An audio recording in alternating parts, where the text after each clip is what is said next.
It's on us to stop sexual assault in any way that we can. To get a friend home safe. To never blame the victim. It's on us. to stand up. To make our community safe for all. It's on us. It's on us to look out for each other at parties. It's on us.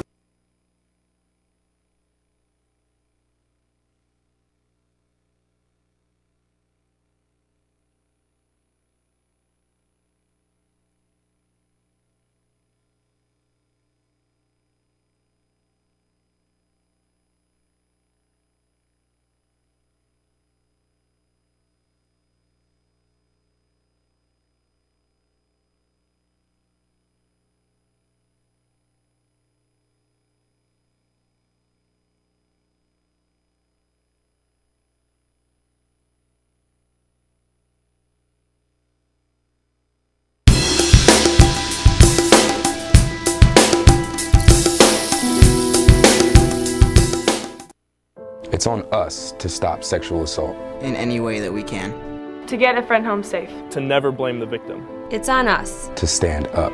To make our community safe for all. It's on us. It's on us to look out for each other at parties. It's on us. To be more than just a bystander. To step up and say something. It's on us, all of us. To stop sexual assault. Learn how and take the pledge at itsonus.org.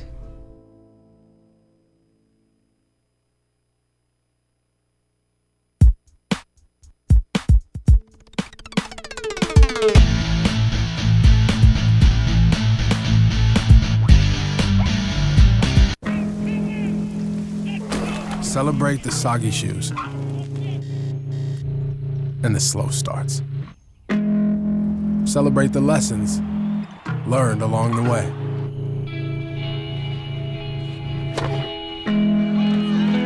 These are the wins. Not the shiny nail-biting kind. These are the last a lifetime kind.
Great location, history, workforce, innovation. Is that what you think of when you hear the words Wheeling, West Virginia? Well, here's the real legacy of Wheeling. We were the first gateway to the West. We became a hub of the Industrial Revolution. We helped build the steel industry on our river, the coal industry in our hills.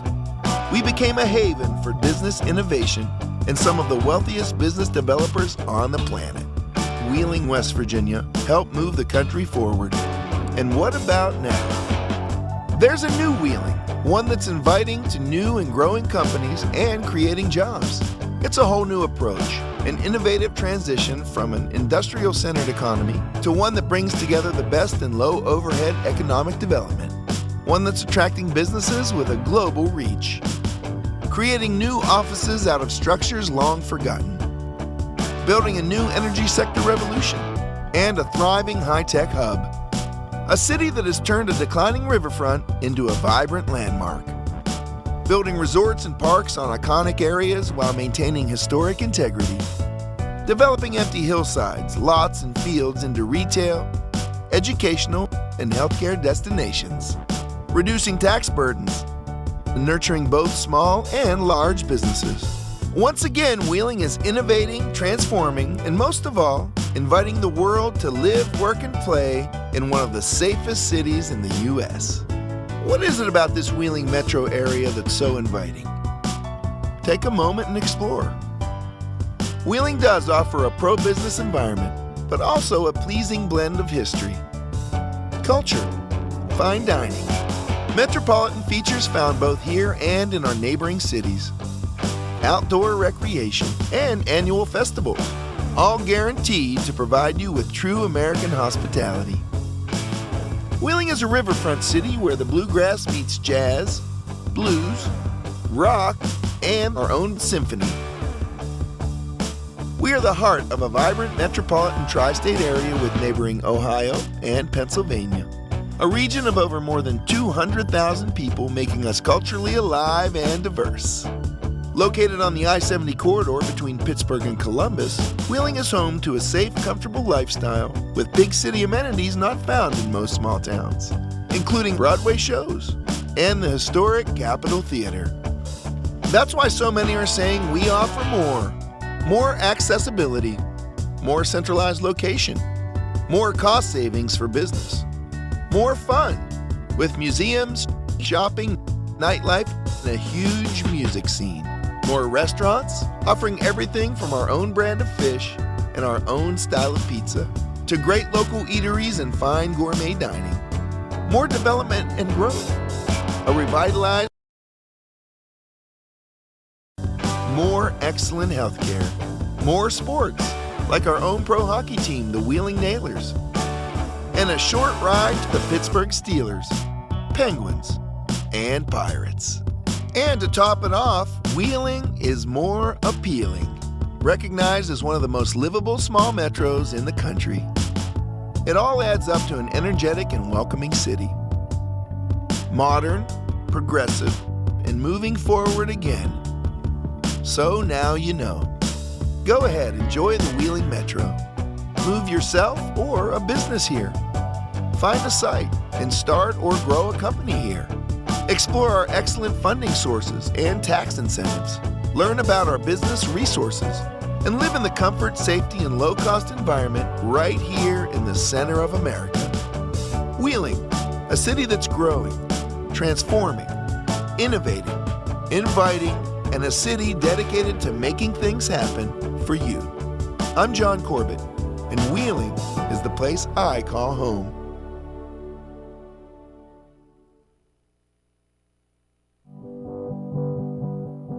It's on us, all of us, to make sexual assault unacceptable. We are NCAA Division II student athletes, faculty members, and athletics administrators made up of 24 conferences and 300 institutions. Over 110,000 Division II student athletes. Together we stand and take the pledge to be more than a bystander, to get a friend home safe. It's our responsibility to step in, stand up, to do something, to say anything, to hold our friends accountable, to stop sexual assault in any way we can. It's on me, it's on you, it's on us. So let's be a part of the solution, not a part of the problem. It's on us!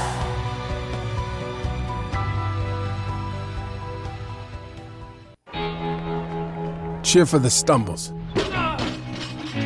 the he shoulda had that's, and the tears that linger. For in those moments, greatness lies. There, you will find the provoked, the determined, the unified. It's in those moments that champions are born.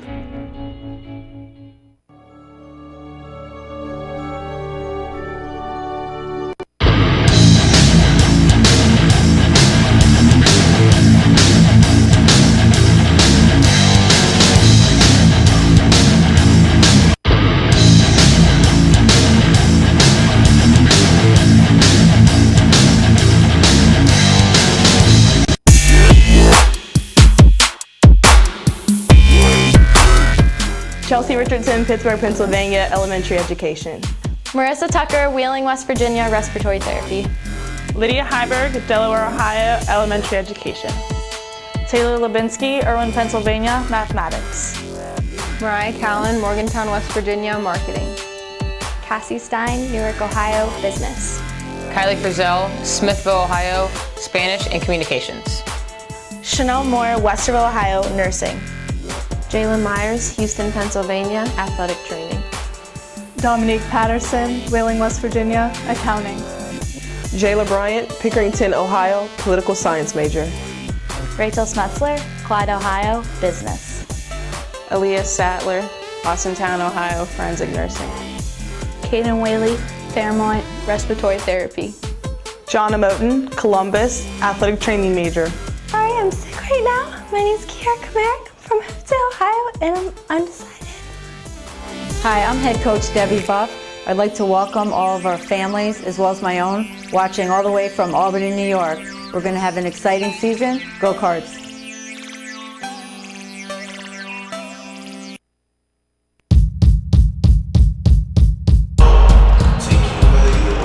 Welcome to the McDonough Center on the campus of Wheeling Jesuit University, where today the Lady Cardinals host the Mountain Cats from University of Pittsburgh, Johnstown. Hello everyone, Tom Bechtel along with Travis Berardi, set to bring you all the exciting action, and the Lady Cardinals off to a great start in the early season, Travis. Definitely, they started off 1-1, had a tough loss to Johnson C. Smith, but after that they've knocked off 7 straight, 4-0 in conference, and they're just cruising right now. Of course, always a concern coming off that layoff, Travis. You know, you're hoping they're still at the top of their game. Of course, every team experiences that. Pitt Johnstown, on the other hand, coached by a local boy, Mike Drehas, played collegiately at Bethany College, played high school ball down John Marshall just down the road, and he's a young coach there, has the Mountain Cats at a 6-6 on the campaign, and certainly going to present a challenge here today for the Lady Cardinals. Definitely. The Cardinals last played on December 17th, where they defeated Alderson Broaddus 75-59.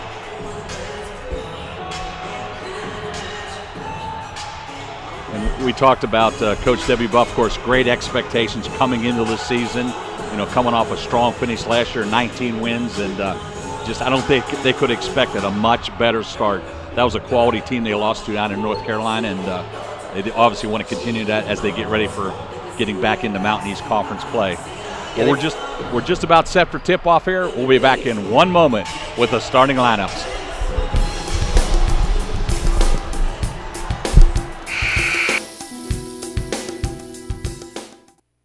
It's on us to stop sexual assault in any way that we can. To get a friend home safe. To never blame the victim. It's on us. to stand up. To make our community safe for all. It's on us. It's on us to look out for each other at parties. It's on us. To be more than just a bystander. To step up and say something. It's on us, all of us. To stop sexual assault. Learn how and take the pledge at itsonus.org.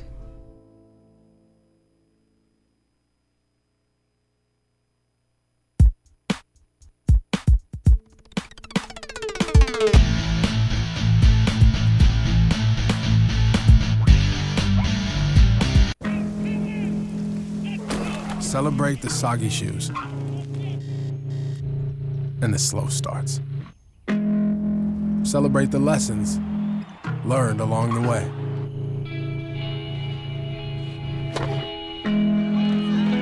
These are the wins.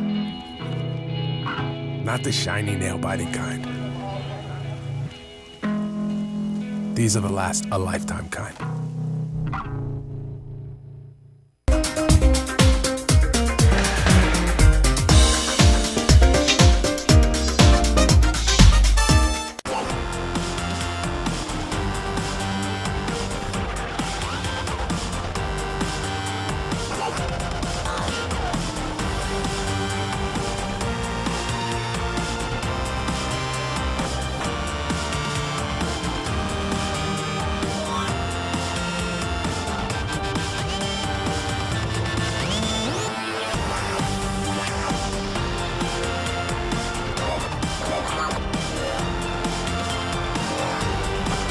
Welcome back to some New Year's Eve basketball. Lady Cardinals getting set to take on UPJ. Turn it over to Travis for the starting lineups. First for Pitt Johnstown, 6-6, 3-4 in the PSAC. A 5'5" senior guard, Olivia Rizzo. A 6-foot sophomore forward, Olivia McCabe. A 5'7" freshman guard, Anna Holland. A 5'5" freshman guard, Laurel Obardo. And a 5'10" junior forward, Jamie Tabone. As for the Lady Cardinals, they're 8-1, 4-0 in the MEC, tied for first place right now. A 5'4" sophomore guard, Mariah Callan. A 5'8" senior guard, Jayla Bryant. A 6-foot freshman forward, Chanel Moore. A 5'10" senior forward, Taylor Lubinsky. And a 5'10" junior guard, Kylie Frizzell. Of course, the Cardinals are coached by Debbie Buff in her 5th year. Pitt Johnstown, as we mentioned earlier, talked about the big fella, 6'6", Mike Drehas. Played locally at John Marshall High School and collegiately at Pitt Johnstown. Started his career as an assistant up at the Fine West Liberty program, so he knows something about winning basketball. Cardinals, on the other hand, Chanel Moore has worked her way in the starting lineup, and young freshman. We talked a lot about her in the early season. She's a player to get excited about. Going to make a big contribution to this Cardinal squad. And not just her, but for Debbie Buff, she has not just 1 or 2 scorers that'll score for every night, but she has a balanced scoring attack, that's a coach's dream. Yeah, well, as we talked about earlier in the campaign, Travis, I harken back to 5 years ago when Jesuit was lucky to put 7 or 8 girls in uniform. It's nice to have the luxury of having 8 quality players that you can interchange on the court, and I think that's the big plus this year for the Lady Cardinals. They have some depth, and like we said, hopefully they can continue this outstanding start. 8-1, as you mentioned, 4-0 in the MEC. Great way to start the campaign. And it'll be a great way to finish off the non-conference schedule if you can beat Pitt Johnstown today. Absolutely. Of course, next week jump right into conference action and full tilt for the next 2 months.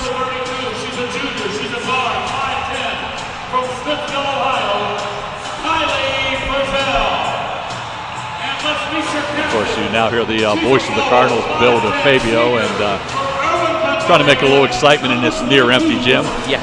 It's always tough this time of year, Travis. Decent little turnout here today, but you play these non-conference games over Christmas break. Real tough to get a crowd, but we're set for tip-off here. As we mentioned, Lady Cardinals, what can we say? Outstanding start, 8-1, one of their best starts in history, and Coach Debbie Buff and crew hoping to improve upon it here today.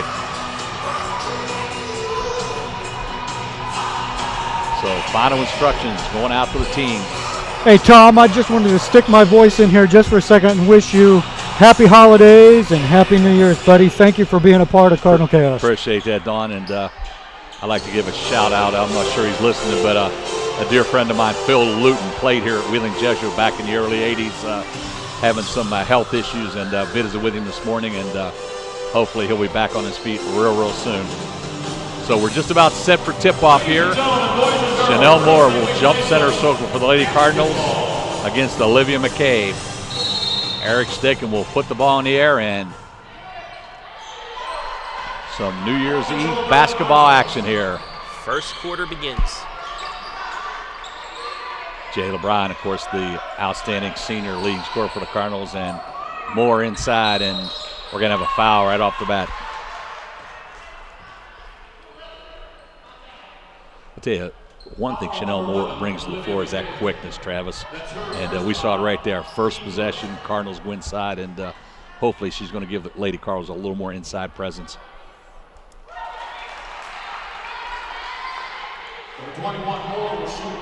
Lady Cardinals on the board first.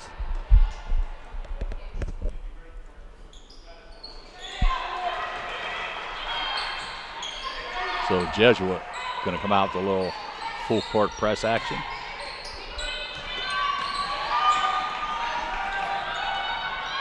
Rizzo tries the baseline, kicks it back out front.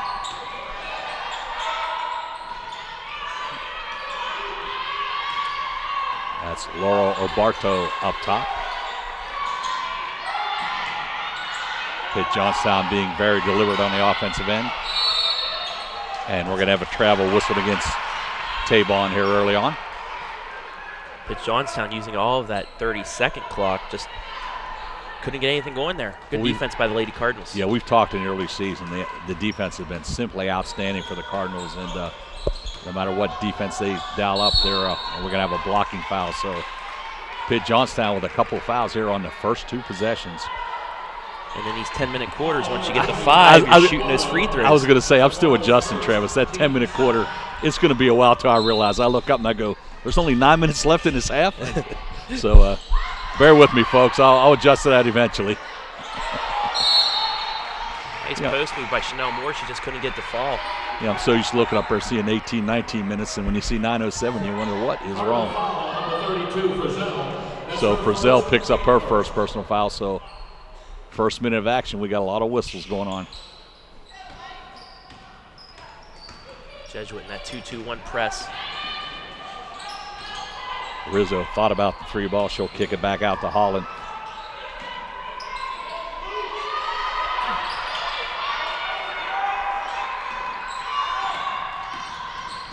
Nice bounce pass. Super pass by Anna Holland, and Olivia McCabe picks up the easy hoop. Pitt Johnstown did a nice job of running offense, very deliberate. Yeah, the first couple possessions are really moving the ball well. Jayla Bryan with the easy drive to the hoop. 2 for number 2, Jayla Bryan. Bryan averaging 15 points for Lady Cardinals. And that's the strength of her game right there, Travis, that ability to take the ball strong to the glass, and she's going to do it every time if you don't cut her off. Tabon, deep 3 ball.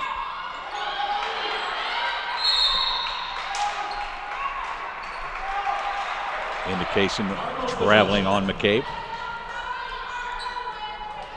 Bunny hops are not allowed here in Division II. I think it was a good piece of officiating here. I think this outside official had an obvious travel. He was waiting just to see if maybe the inside official had something different, but definitely a travel. Cardinal basketball.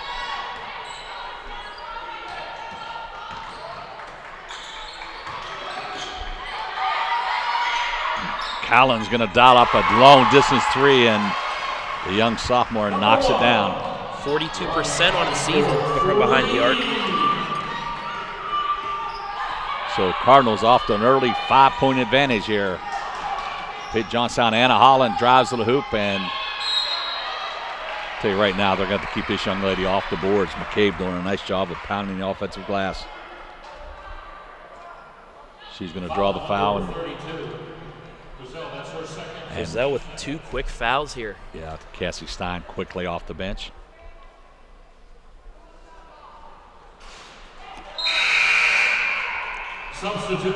So Pitt Johnstown will also go to the bench. Kayla DeCrisio along with Jasmine Harper.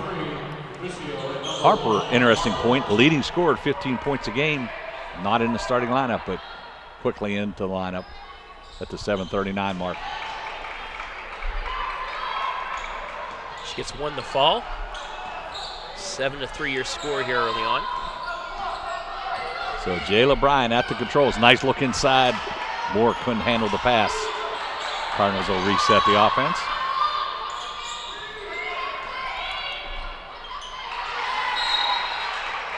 Right idea, just a little off with the pass.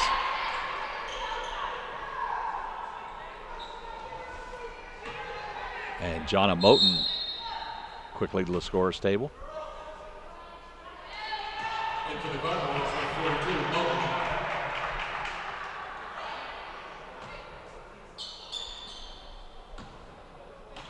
Certainly don't lose anything to bring her off the bench, Travis.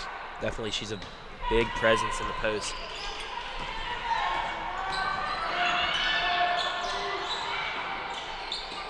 So Pitt Johnstown trying to get the offensive end going.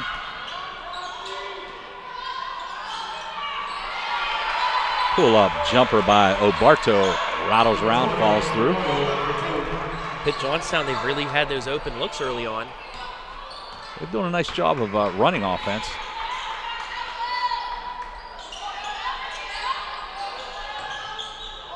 Moten with the up and under. She's going to be called for the travel.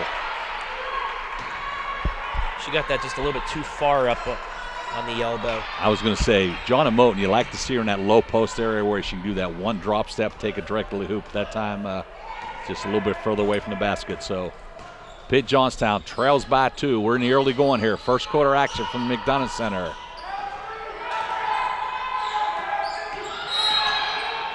And we're going to have an illegal pick called. Indication that one will be on Olivia McCabe.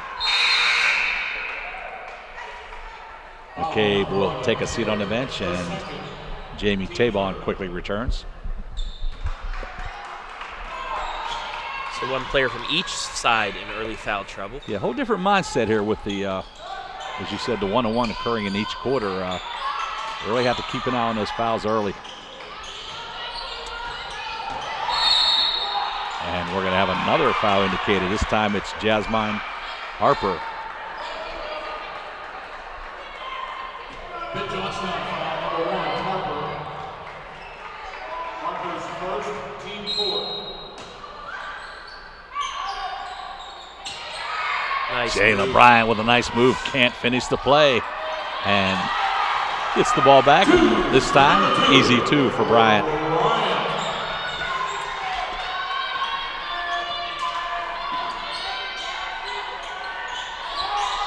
Harper, low post, going to try to operate, and we're going to have a blocking foul. Whistled on Jonna Moten.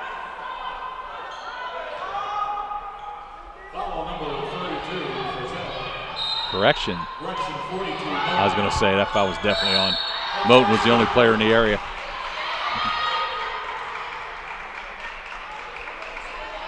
And I believe this indication was Jayla Bryant. Foul number 2. Yep. So both teams saddled with 4 fouls. We've played just a little over 4 minutes, and they'll both be shooting the bonus from here on out, right, Yep. Travis? For the next 5:55.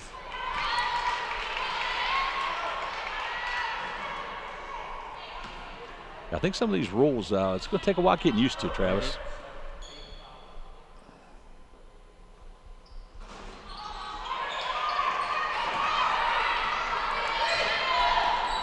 So Jesuit still clinging to a 4-point lead. That's Mariah Callan. Nice look inside Moten. Certainly the look you wanted to see, Travis, but Jayla couldn't get it to go down.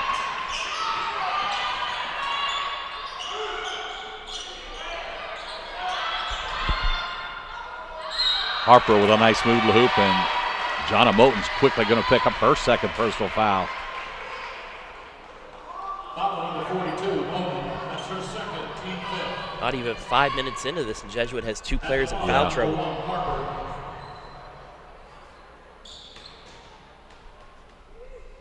Definitely a concern.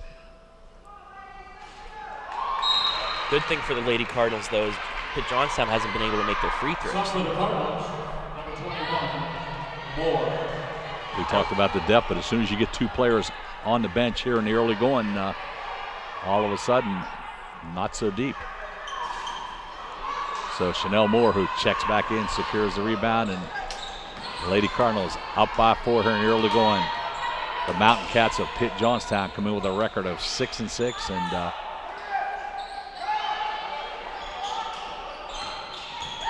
Callan's going to take it all the way, and nice dribble drive.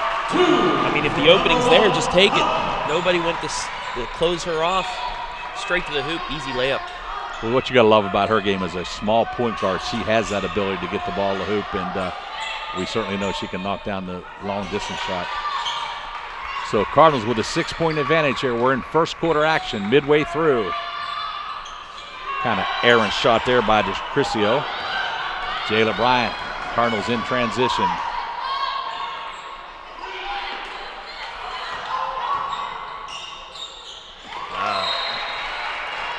That's a tough pass right there, Travis. No one really looking, and we're going to take our first media timeout. Cardinals on top by 6.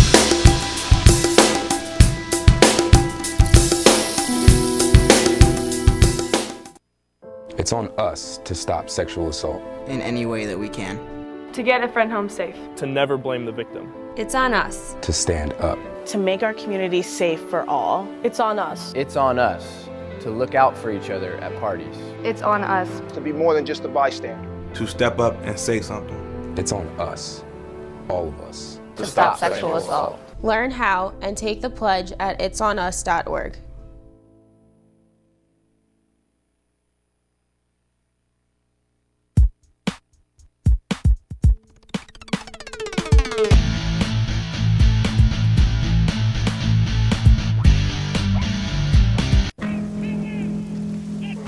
Celebrate the soggy shoes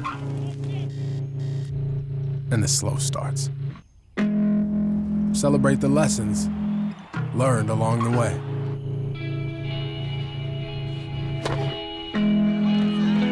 These are the wins. Not the shiny, nail-biting kind. These are the last a lifetime kind. Back at winning Jesuit, Tom Beck along with Travis Berardi. Lady Cardinals on top in the early going here, and kind of slow getting moving here, Travis. A lot of fouls on both teams, but looks like we're going to have a good one here this afternoon. Some sloppy play early on, but I guess you'd expect that after a long layoff. Yeah, that 2-week break doesn't help any team. So Pitt Johnstown, nice deflection by Bryant, and Harper with an errant shot. Has Pitt Johnstown attempted a shot outside of the key? Now they've done a nice job of getting it inside, and hustle play by Harper there. We'll give a shout out right now while I got a chance. My good friend Denny Mater in attendance today here listening to the broadcast. So glad you could join us today, Denny. Lady Cardinals got lucky on that. Callan with a nice little spin move. And wow. That's a big time move right there. What a move. Yeah, I said this young lady's going to be fun to watch for 4 years, and said that last year, and that is a big time move right there. Deep 3 ball by DeCrisio off the mark. Going to be out of bounds to the Mountain Cats.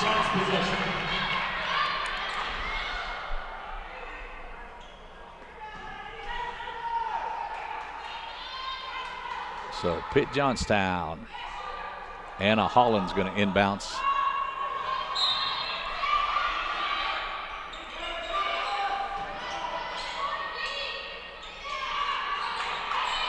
Johnstown just unable to get those shots in the bucket. They're right around the basket, but not really a good look for being that close.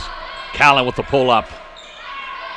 Nice hustle play. Cassie Stein stays with it and gets the rebound and the putback. What a job for her to get positioned to get that rebound.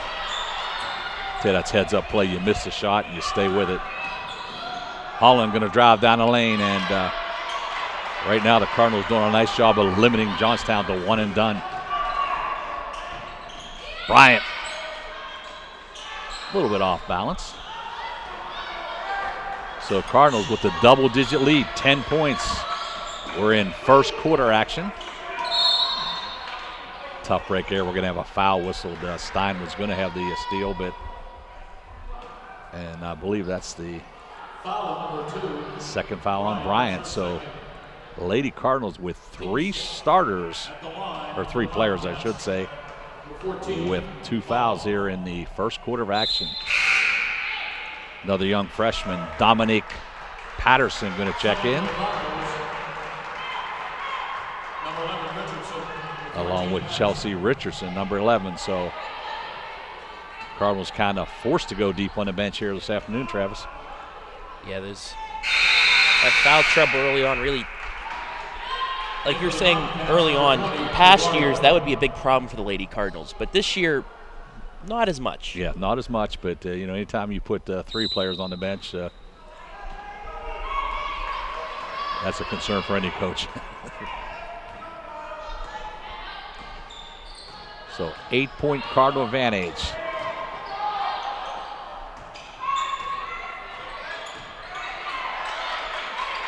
Chanel Moore going to operate one-on-one. Kicks it back out. Callan. Just amazed at her ability. That is a nice, strong, tough take, and Mariah Callan certainly having an outstanding first quarter here. You wouldn't expect that from somebody that's only 5'4", 5'5", but you play fearless down there. You do anything.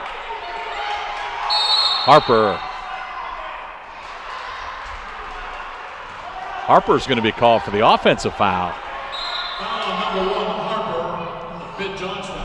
Of course, our advantage point is kind of high up in the rafters here, but Harper's second. It was obvious the Cardinal player had done nothing wrong, and Harper cleared her out. And she had possession of the ball, and Harper tried just ripping it out of her hands and a little bit too much. So, indeed, it will be a bonus situation.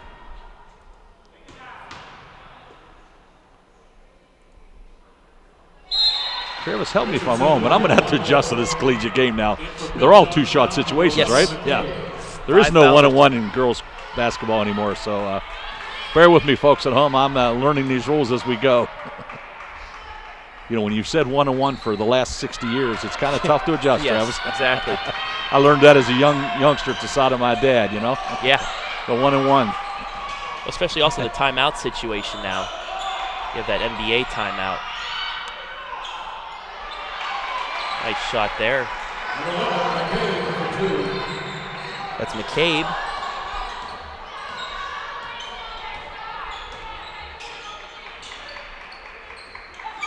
So Lady Cardinals with 3 key players on the bench with foul difficulty, playing with a young lineup here, and Chanel Moore, one of the youngsters, in tight. In and out. McCabe doing a nice job on the glass, secures that rebound, and Pitt Johnstown trailing by 9, looking to narrow the gap.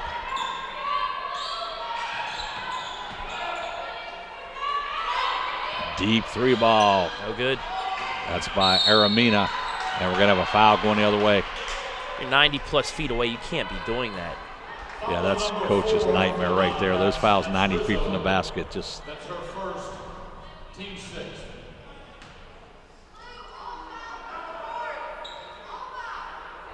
So Mariah Callan, the sophomore, will step to the line. Collins will have to shoot 2. She's had a fine first quarter, off the mark for the first free throw. Number 33. For the Cardinals, Callan with 7 points, 9 points thus far. I was going to say, I thought she had about half the Cardinal total. Lydia Heiberg, 33, checks into the Cardinal lineup. So Callan, double figures first quarter action. We still have 1:05 on a rolling clock.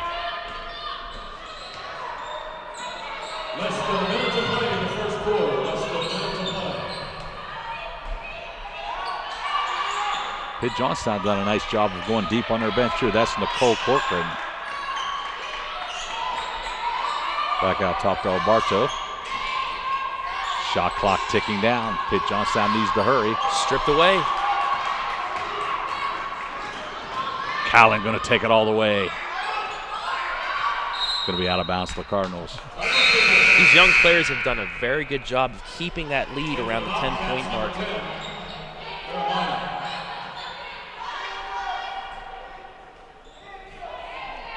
So Jesuit, 23 seconds remaining on the shot clock, and Also in for the Wildcats, number 14, Holland. Coach Strayhouse doing a nice job of keeping some fresh legs on the floor. Anna Holland back in for the Cats. Errant pass from out of bounds. Pitt Johnstown now, 1.7 difference between shot clock and game clock here in the first quarter. Pitt Johnstown can pretty much end the quarter with the ball. Interesting to see if they elect to hold for one shot. So we're winding down first quarter action here from the McDonough Center. Lady Cardinals, late 2015 action here. As late as you can get. Absolutely. It's a rare New Year's Eve game day. And Holland with a nice little trip down the lane. Her 4th point. Cardinals need to get it up. Heiberg fouled with 0.7 of a second on the clock.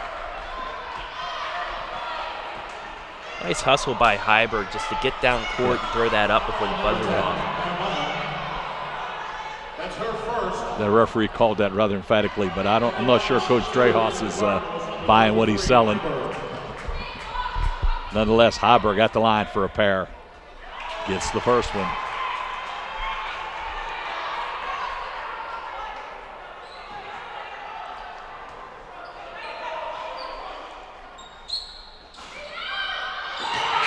So So we finished one quarter of action. Lady Cardinals with a 9-point lead at the break. You're watching Wheeling Jesuit University basketball on the Cardinal Cast.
Welcome back to the McDonough Center. Lady Cardinals, good first quarter of action. Mariah Callan scoring half of the points, allowing Jesuit to keep that 9-point lead despite having 3 players of their starters on the bench with foul trouble early on. Really didn't seem like a quarter that got much into the flow, Travis, but you look up at the scoreboard, you got 20 points on the board. That's pretty impressive. Pitt Johnstown only shooting 30% from the field there in the first quarter. We've said the Cardinal defense, it's been quality all season long, and I think that's one of the trademarks they're going to hang their hat on. And that pass gets away.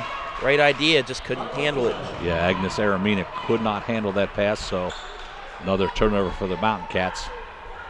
Some stats from that first quarter. Callan with 10 points, Bryant with 4, Moore and Stein with 2, and Richardson and Heidberg both with 1. Yeah, Bryant back in the lineup, so Coach Debbie Buff going to roll the dice a little bit. Bryant has 2 fouls. A little bit of a forced shot there. Yeah, and the one concern is Bryant likes to take the ball to the hoop, so there's always that possibility of that player control foul, so she'll have to be careful. Pitt Johnstown's been pretty content to work the ball around the perimeter. That's Obarto with the basketball. Over to Corcoran. Cardinals forced the turnover. They have numbers. Nice look. Patterson a little too strong with the effort. Ball tipped around, and we're going to have a held ball situation. That'll stay with the Lady Cardinals. Every time the ball goes up on the rim, both teams very active, and a lot of volleyball going on. That rebounding activity isn't for the timid, I'll tell you. Both teams, both coaches got to be happy with the effort anytime that ball goes on the glass. So this is Callan, who's had an outstanding start. 10 points, double figures already. We're early in quarter number 2 here at the McDonough Center. Kicked.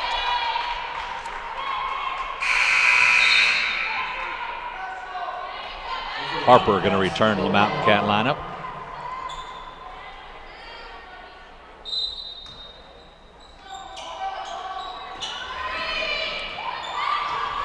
Jayla Bryant finds a nice pass to the hoop, but big-time defense there by Jamie Tabon. Patterson stays with it. Heiberg will reset the offense up top. Coach Debbie Buff shouting out the orders.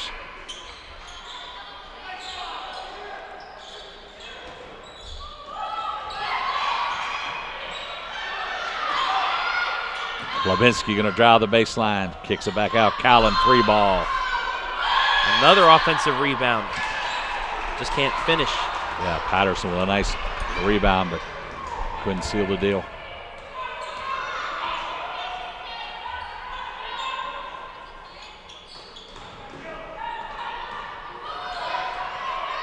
This is Anna Holland up top for the Cats.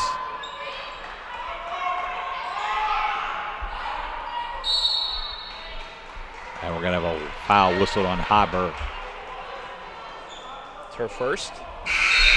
Team first of the quarter. And Chanel Moore will quickly return to the Cardinal lineup, replacing Heiberg. Into the Cardinals, number 21, Moore.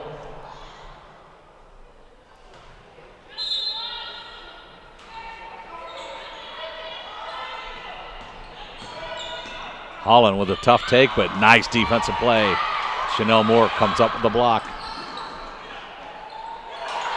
So unfortunate, didn't finish the play, but gets the big time block down here, runs the floor extremely well, but couldn't finish with the left hand. Same thoughts I just had there.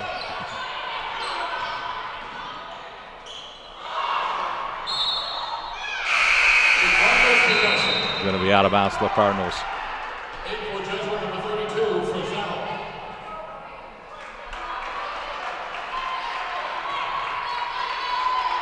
So Kylie Frizzell returns for the Cardinals.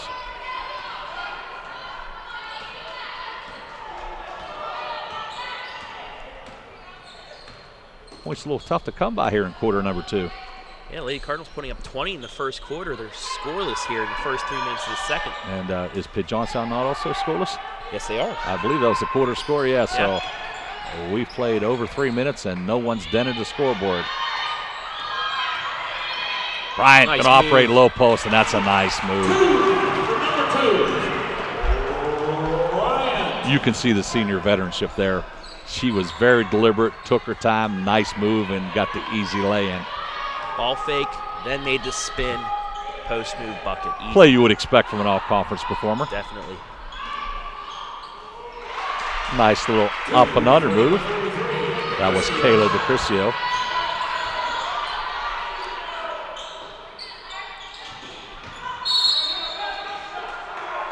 We're going to have a grab out front. It's actually not a bad foul for Pitt Johnstown. She had the open lane. Yeah, that was an easy hoop, so actually saved 2 points. Cardinals struggling to get in and bounce right now. That's what, the third turnover? Yeah, Second but or third turnover back-to-back occasions where they just threw the ball out of bounds, and that's uncalled for.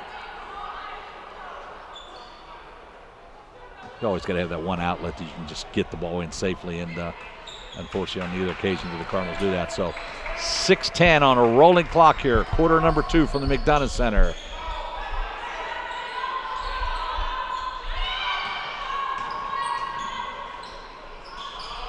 Nice use of the left hand by Kayla DeCrisio. Pitt Johnstown now within 7.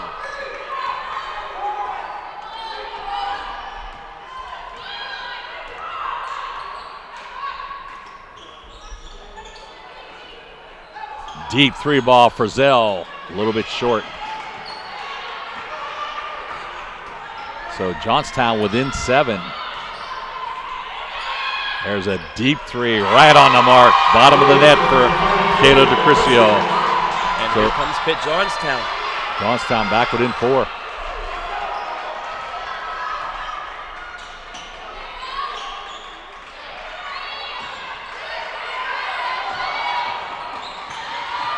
Bryant trying to take that baseline. Nice little set shot, if you will, by Chanel Moore. Moore was MEC Player of the Week back in November. Which seems like eons ago. Yeah. Good to get back on the hardwood, though, isn't it? Nice move, Jamie Tabon. I've only seen 11 games in the last 2 days, Travis, so kind of familiar with the McDonough Center the last 3 days. Yeah, Big high school basketball tournament last year, and that's going to be a traveling violation on Moore. I'll tell you, Pitt Johnstown has a nice crowd here, and Coach Debbie Buff's going to get a quick timeout.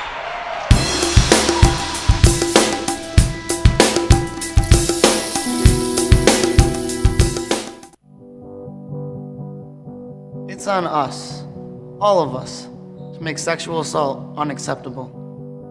We are NCAA Division II student athletes, faculty members, and athletics administrators made up of 24 conferences and 300 institutions. Over 110,000 Division II student athletes. Together we stand and take the pledge to be more than a bystander, to get a friend home safe. It's our responsibility to step in, stand up, to do something, to say anything, to hold our friends accountable, to stop sexual assault in any way we can. It's on me, it's on you, it's on us. So let's be a part of the solution, not a part of the problem. It's on us!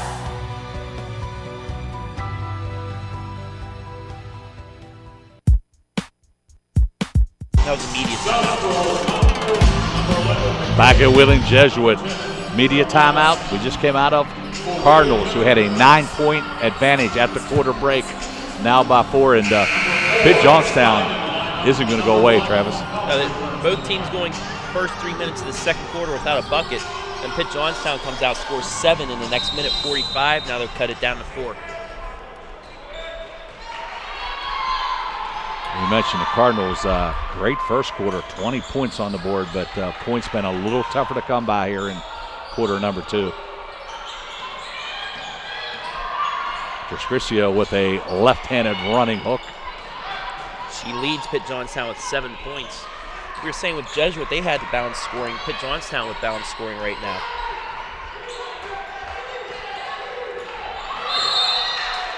And we're going to have a foul. Whistled on DeCrisio. DeCrisio, that's her second. And that's the team's second. Number 42, Moten, lined up for the Cardinals. So Jonna Moten returns.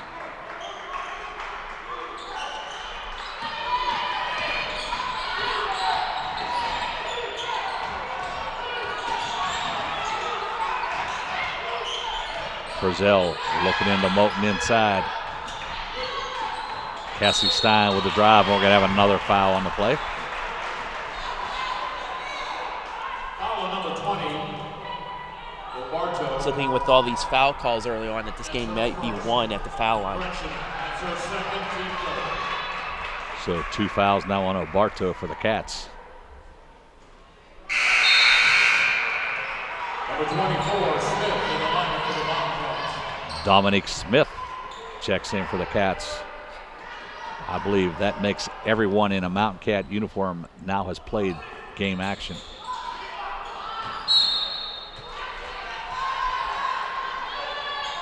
Pitt possession. You are correct. Of course, the Mountain Cats only had 10 players dressed, but all 10 have seen first half action here. So it's a 4-point Cardinal advantage. Pitt Johnstown looking to cut into even more. 3.5 left here in the first half.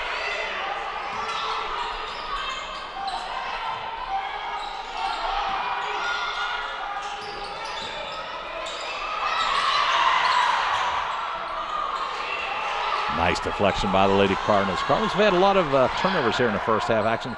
Long pass by Callan and Chanel Moore up and under. Got to finish those plays. Great move, but couldn't get the ball in the basket. Patricio with the 3-ball, and that's right on the mark. That hurt. She had an easy bucket down on one end. You don't get it. 5-point swing. Yeah. So the Mountain Cats have come nearly all the way back. Trailed by 9 at the quarter break, but back to within 1. 2:45 on a rolling clock.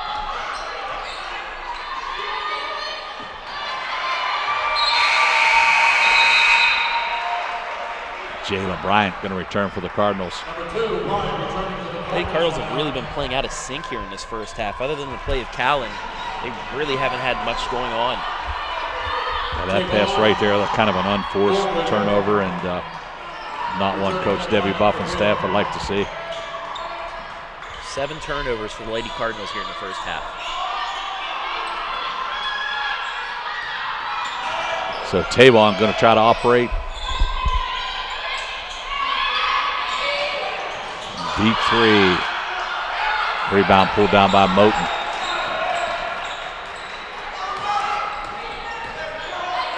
Cardinals really haven't got many transition looks today. Nice up and under by Chanel Moore. And I do like how poised she is. She takes her time, not in a hurry. Sometimes just needs to go a little bit stronger to finish those plays, but certainly a nice effort on that trip.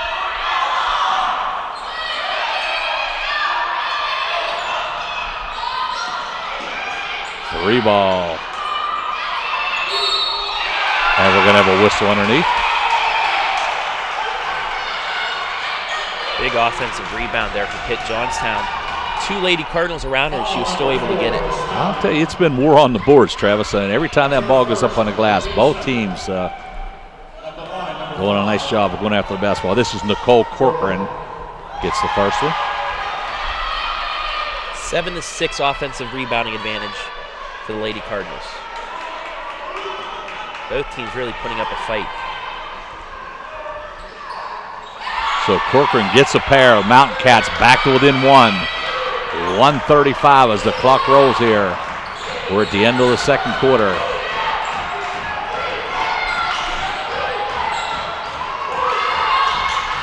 Bryant.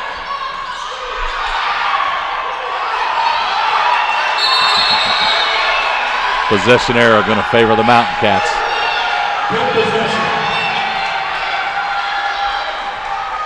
So if you're Coach Mike Dreyhaus from Pitt Johnstown, you have to be pleased with the effort of your players. The Lady Cats came to play today. And you have to especially be pleased about them coming back from 9 points down. So the Mountain Cats, who have trailed throughout, now with a chance to go ahead and indeed they do. Basket by Nicole Corcoran.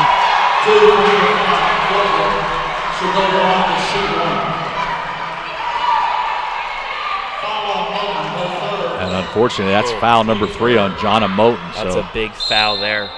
Lydia Haber going to check in.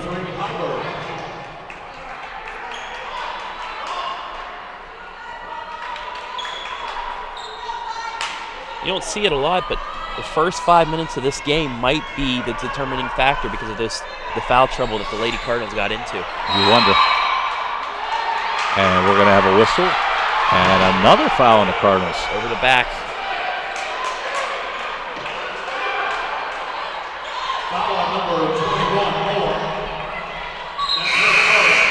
Only the first foul on Chanel Moore.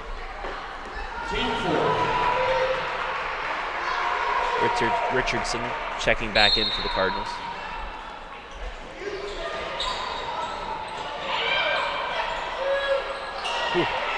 Cardinals get a little break there, a little pull up. And we're going to have a foul going the other way. 4th team foul in the quarter for Pitt Johnstown. No shots yet. Both teams will be in the bonus next foul. So we're in the final minute of quarter number 2 here. Jesuit trailing by 1 in a game that they led by 9 points at the quarter break. So certainly like to get a basket here and go back on top before the halftime intermission. Nice pass.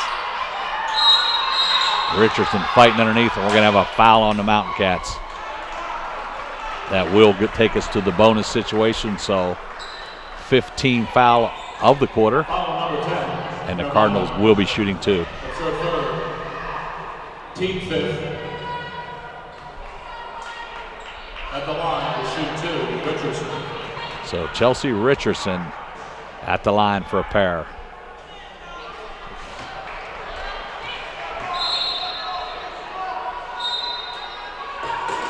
On the line for the Cardinals, number 14, Patterson. Lady Cardinals 5 of 11 from the charity stripe. They got 5 of 12. Any close game, that's certainly a stat you're going to look at, Travis, and let's say hope for improvement next game, right? So 43 ticks remaining, first half action. And the Cardinals have had a little difficulty throughout this one, inbounding from their own baseline.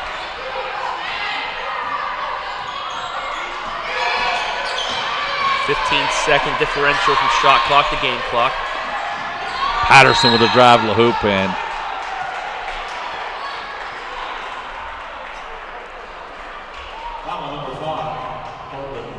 Corcoran picks up the foul. So once again, Cardinals going to step to the line for a pair. At the line to shoot 2, number 14 for the Cardinals, Patterson.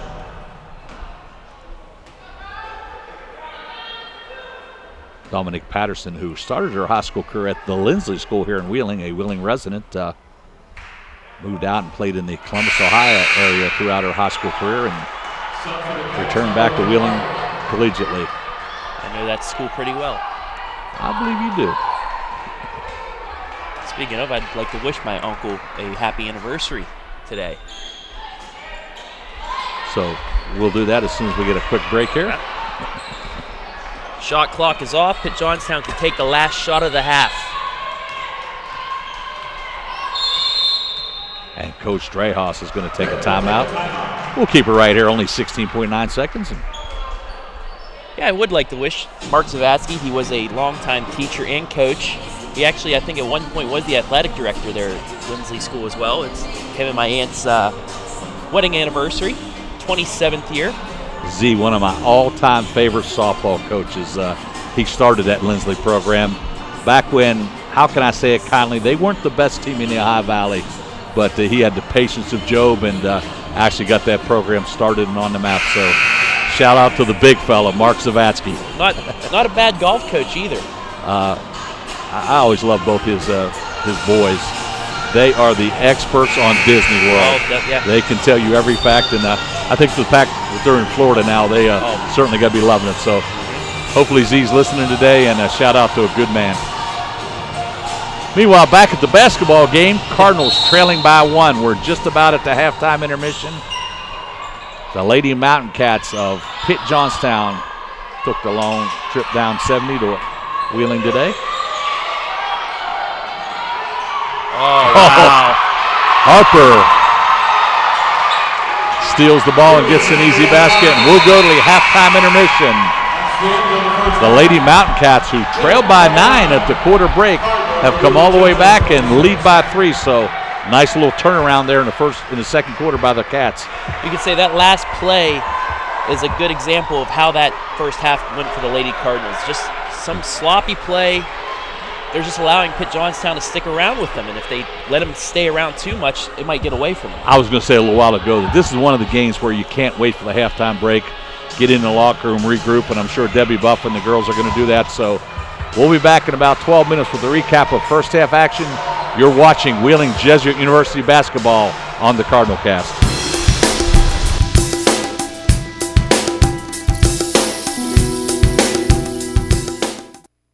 It's on us to stop sexual assault in any way that we can. To get a friend home safe. To never blame the victim. It's on us. to stand up. To make our community safe for all. It's on us. It's on us to look out for each other at parties. It's on us. To be more than just a bystander. To step up and say something. It's on us, all of us. To stop sexual assault. Learn how and take the pledge at itsonus.org.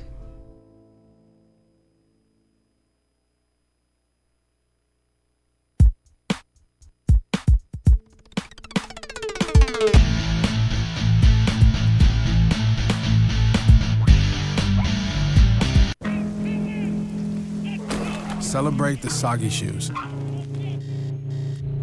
and the slow starts. Celebrate the lessons learned along the way.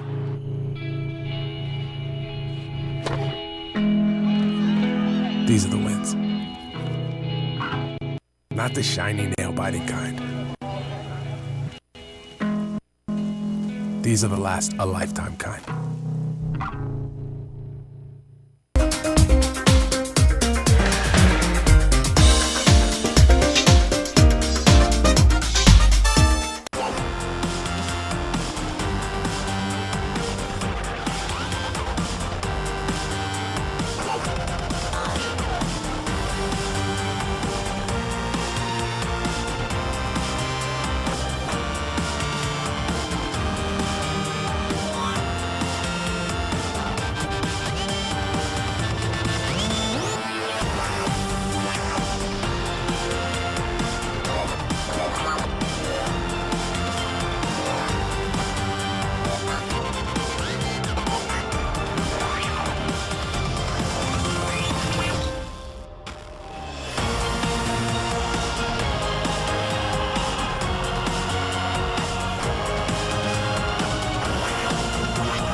Great location, history, workforce, innovation. Is that what you think of when you hear the words Wheeling, West Virginia? Well, here's the real legacy of Wheeling. We were the first gateway to the West. We became a hub of the Industrial Revolution. We helped build the steel industry on our river, the coal industry in our hills. We became a haven for business innovation and some of the wealthiest business developers on the planet. Wheeling, West Virginia helped move the country forward. And what about now? There's a new Wheeling, one that's inviting to new and growing companies and creating jobs. It's a whole new approach, an innovative transition from an industrial-centered economy to one that brings together the best in low-overhead economic development, one that's attracting businesses with a global reach, creating new offices out of structures long forgotten, building a new energy sector revolution, and a thriving high-tech hub. A city that has turned a declining riverfront into a vibrant landmark, building resorts and parks on iconic areas while maintaining historic integrity, developing empty hillsides, lots, and fields into retail, educational, and healthcare destinations, reducing tax burdens, and nurturing both small and large businesses. Once again, Wheeling is innovating, transforming, and most of all, inviting the world to live, work, and play in one of the safest cities in the U.S. What is it about this Wheeling metro area that's so inviting? Take a moment and explore. Wheeling does offer a pro-business environment, but also a pleasing blend of history, culture, fine dining, metropolitan features found both here and in our neighboring cities, outdoor recreation, and annual festivals, all guaranteed to provide you with true American hospitality. Wheeling is a riverfront city where the bluegrass meets jazz, blues, rock, and our own symphony. We are the heart of a vibrant metropolitan tri-state area with neighboring Ohio and Pennsylvania, a region of over more than 200,000 people, making us culturally alive and diverse. Located on the I-70 corridor between Pittsburgh and Columbus, Wheeling is home to a safe, comfortable lifestyle with big city amenities not found in most small towns, including Broadway shows and the historic Capitol Theater. That's why so many are saying we offer more accessibility, more centralized location, more cost savings for business, more fun with museums, shopping, nightlife, and a huge music scene. More restaurants, offering everything from our own brand of fish and our own style of pizza to great local eateries and fine gourmet dining.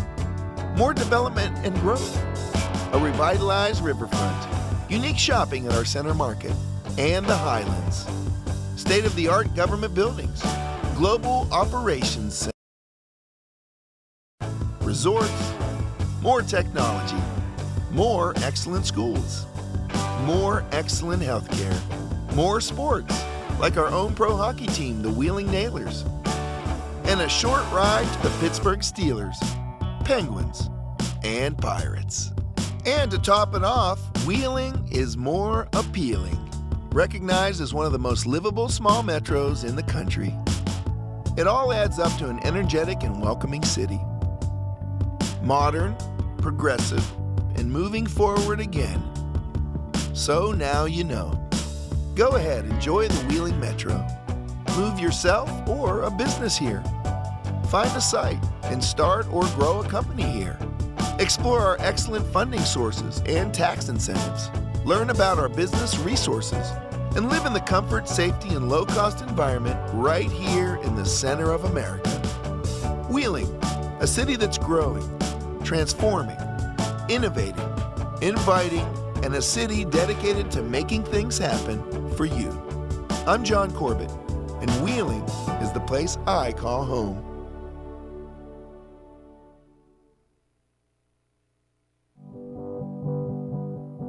It's on us, all of us, to make sexual assault unacceptable. We are NCAA Division II student athletes, faculty members, and athletics administrators made up of 24 conferences and 300 institutions.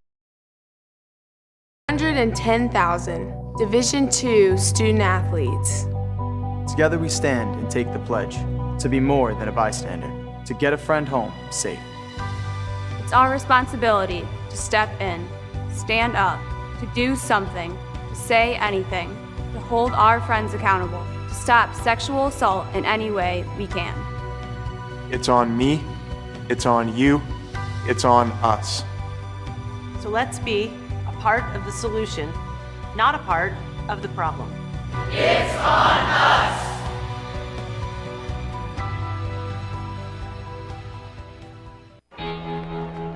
Cheer for the stumbles, the he shoulda had that's, and the tears that linger. For in those moments, greatness lies. There, you will find the provoked, the determined, the unified. It's in those moments that champions are born.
It's on us to stop sexual assault in any way that we can.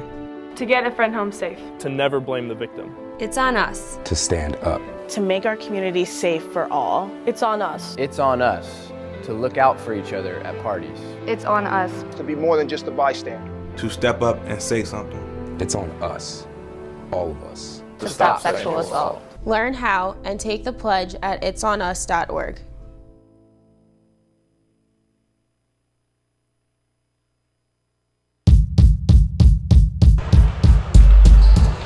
It's halftime at Wheeling Jesuit. Tom Bechtel along with Travis Berardi, and Lady Cardinals certainly like to have that second quarterback. Man, that was just, they got outscored 18-6 after scoring 20 points in that first quarter.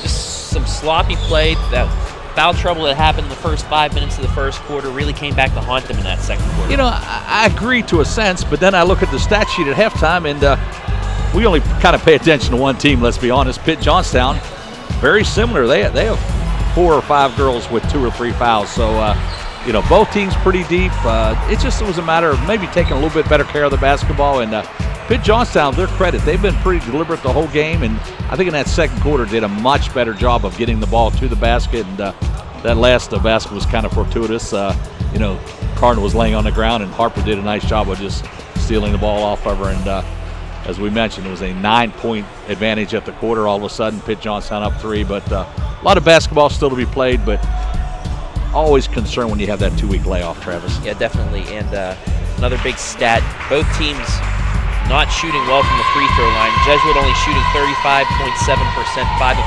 14. Pitt Johnstown 5 of 11 for 45%. You got to make your free throws. They're free. As you would expect when you look at a 29-26 score, stat lines very similar. Pitt Johnstown 36.7%, Wheeling Jesuit 35.7. As you mentioned, both teams are rather anemic from the foul line. Pitt Johnstown 5-11, Jesuit 5-14. Rebounds about even. Pitt Johnstown 23-22 advantage, and turnovers 8-7. Pitt Johnstown with 1 more. So it's been an even first half. You're Wheeling Jesuit. You wanted to get into the locker room. Now you need to come out this third quarter and play with a little more enthusiasm. Definitely. We usually talk about Wheeling Jesuit, their balanced scoring, but it was Pitt Johnstown with the balanced scoring in that first half. They have play with 10, 5, 2 players with 4, while Jesuit has Callan with 10, Moore and Bryant with 6, and then it drops off. So that being said, we're set for third quarter action. Still adjusting to that quarter. Of course, any fans that are first-time listeners for the 2015-2016 campaign, NCAA Division II women's basketball playing quarters. And it'll take a while for us announcers to adjust to that. Quarters, fouls, and then at the end of the game, that NBA timeout rule. Which really helped us one game, didn't it? Yeah. Cardinals stole a victory with that new timeout rule. It's Notre Dame. Deep 3-ball, Rizzo off the mark. And this is Chanel Moore, the young freshman. Bryant.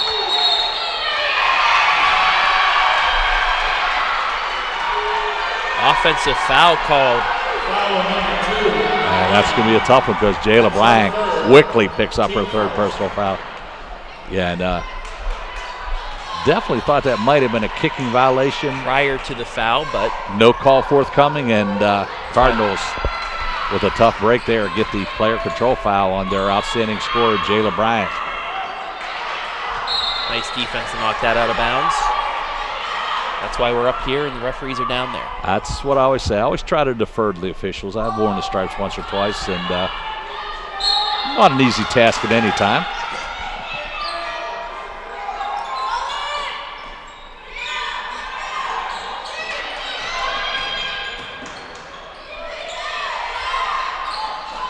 Three-ball off the mark by Obarto.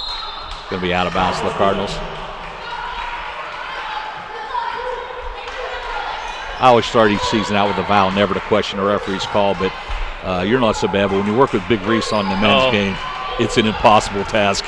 Of course, he takes care of most of that. I don't have to say a word. Back to action here. Sorry, guys. That's all right. That's going to be a walk. Dawn, I hate to see how it'll be in 3 weeks when West Liv comes to town, huh? Hey, you know what? We got a special event for that game. That's great. The big fella, Reese, he'll be all fired up for that one. Yeah, we're going to have the unveiling of the banner. For some of you that don't know, Wheeling Jesuit is now home to the Division II Women's National Volleyball Champion. Yeah, that should add a little luster, that West Liv game, which really doesn't need any additions, but the banner for the national champions will be unveiled that night. Three-ball knocked down by Anna Holland, so Pitt Johnstown is a funny thing. Pitt Johnstown with their biggest lead, 6 points, and offensive foul. That's going to be whistled on Moore. It'll be her second. Wheeling Jesuit had all of the momentum starting the second quarter. So Coach Debbie Bopp's going to take a timeout.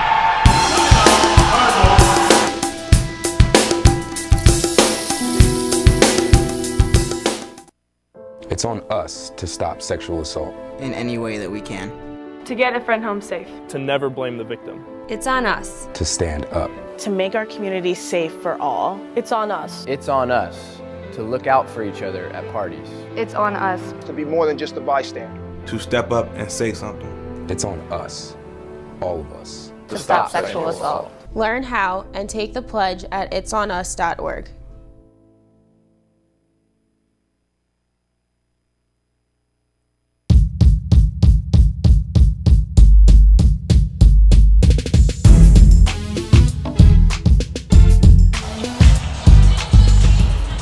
Third quarter action from the McDonough Center. 8:16 remaining.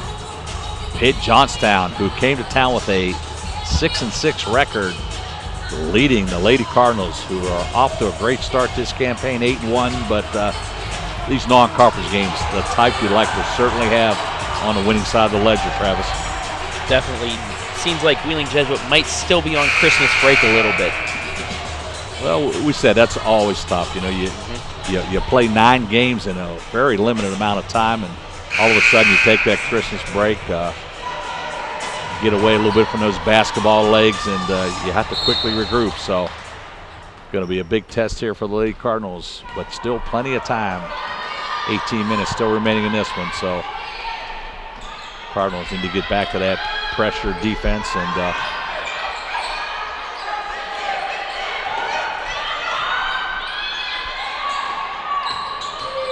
McCabe, low post, pivot. That's a travel. Going to be a travel. Pitt Johnstown with only 3 3-pointers, but they have come late in the second quarter, beginning of the third quarter, help with them with that run. Yeah, those threes have certainly been at most opportune times. So Mariah Callan trying to get the Cardinal offense in gear here. Bryant going to find an opening, left hand down the lane, and now it's the Lady Cardinals having trouble getting those balls to fall. Bartow kicks it back out. 3 opportunity, and that's Olivia Rizzo with the 3 ball. So the threes have really been crucial. Now Pitt Johnstown with a 9-point lead. Yeah, so they've completely turned around on the Cardinals. Cardinals led by 9 at the first quarter break, and now Pitt Johnstown up 9 in the third quarter. Moten going to take it in off the glass. Yes. She finally gets onto the board.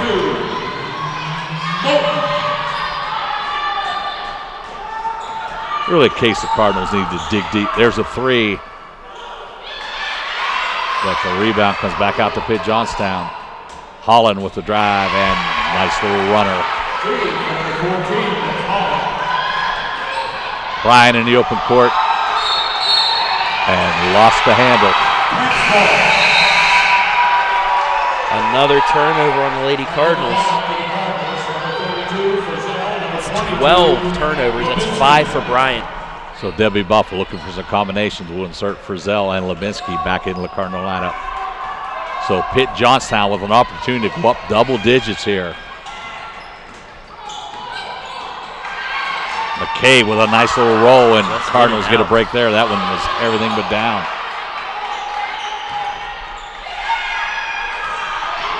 Callan with a nice take. And again, it just doesn't fall.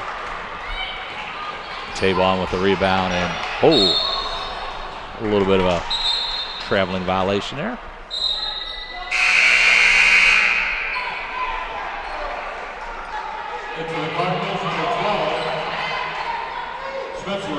Rachel Smethler going to check into the Cardinal lineup.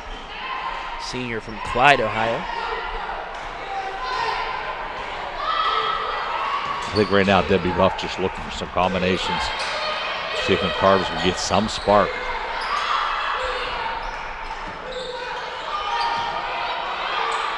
That's a nice little.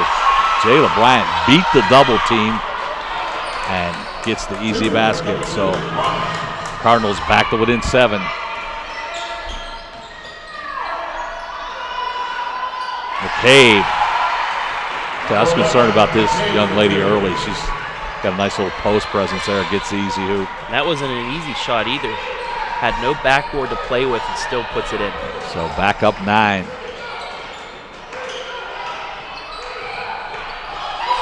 Moten in tight.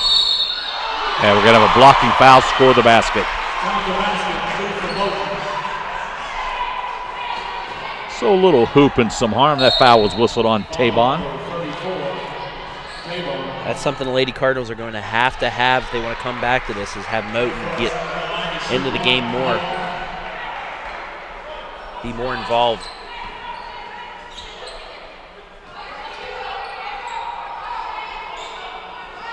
So Moten converts the old-fashioned three-point play.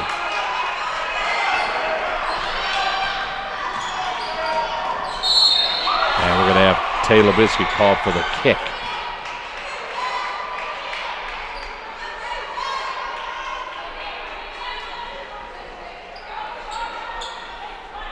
It's one of those games you'd like to see a little bit more flow going, just like Carter just can't seem to get it into gear. And when you think they're finally starting to, Pitt Johnstown comes back and just completely disrupts it.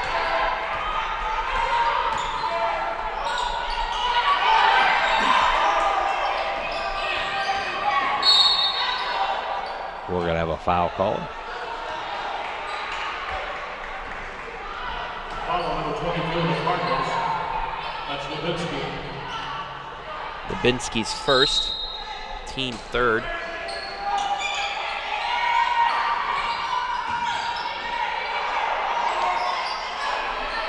So this is Harper out front. Jayla Bryant going to try to get transition going here. What a take. That's the strength of her game right there, Travis. That ability to take it end line to end line and to get the easy basket. Cardinals back to within 4. Trying to get things amped up on the defensive end.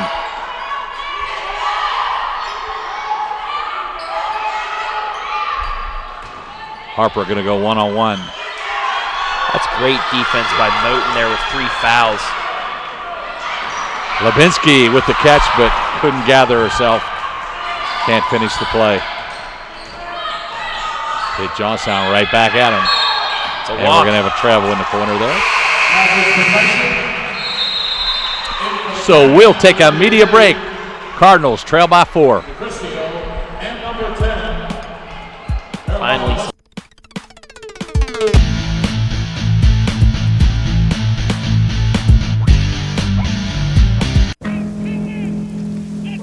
Celebrate the soggy shoes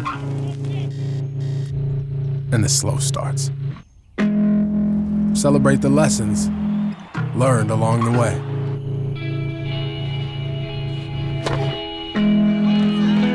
These are the wins. Not the shiny, nail-biting kind. These are the last a lifetime kind.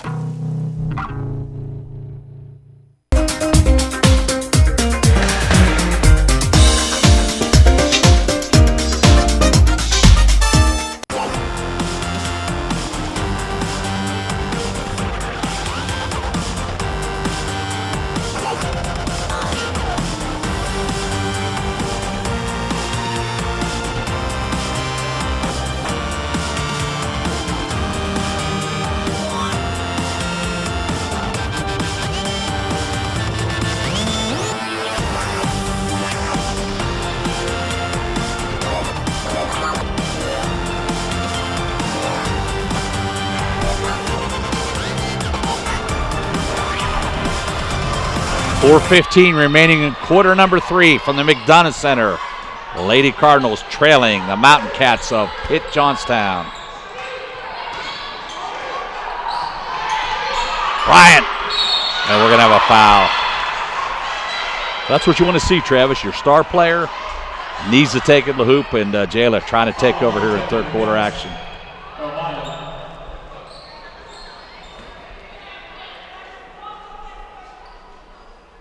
I believe believe that'll be 4 fouls on Armina. Yeah, she hadn't played many minutes, but she has certainly made her minutes count in terms of the foul production. I think she had, 3 fouls in 6 minutes in the first half action?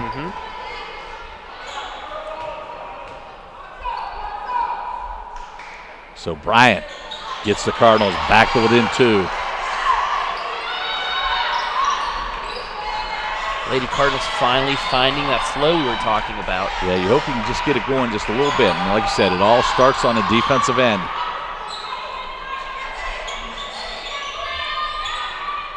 Harper with a pull-up, left elbow. They really needed that shot.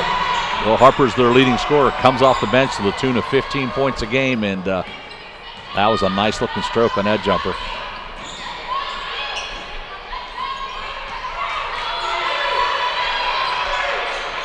Corner 3 ball by Tay Lubinsky. Bounces around, and Bryant comes up with a loose ball. That's deflected out of bounds. I was hoping that was deflected. Shot nowhere near the rim.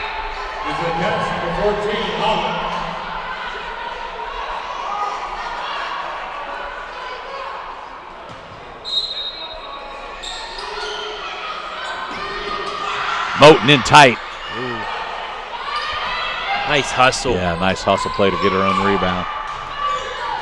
It's a play you'd like to see finished, though, Travis. Yeah. Don't get many opportunities from that close, and we got a foul right here. Calling it travel. Oh, my goodness. So, correction, traveling violation on the Cardinals.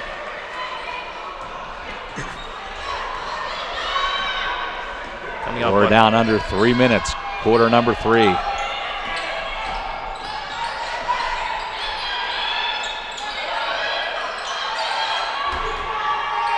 McCabe with the turnaround. Tough shot. I tell you, when she's had time in that low post area, this big girl's looked pretty effective. It's her 9th point of the game.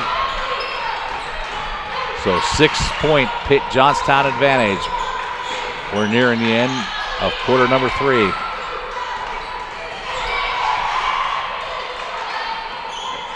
Moten with the handoff. Bryant can't get the layup to go down. Bryant in tight will bring it back out.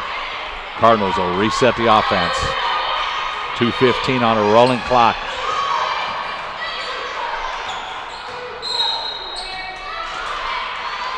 Gonna have a little touch foul called out front here.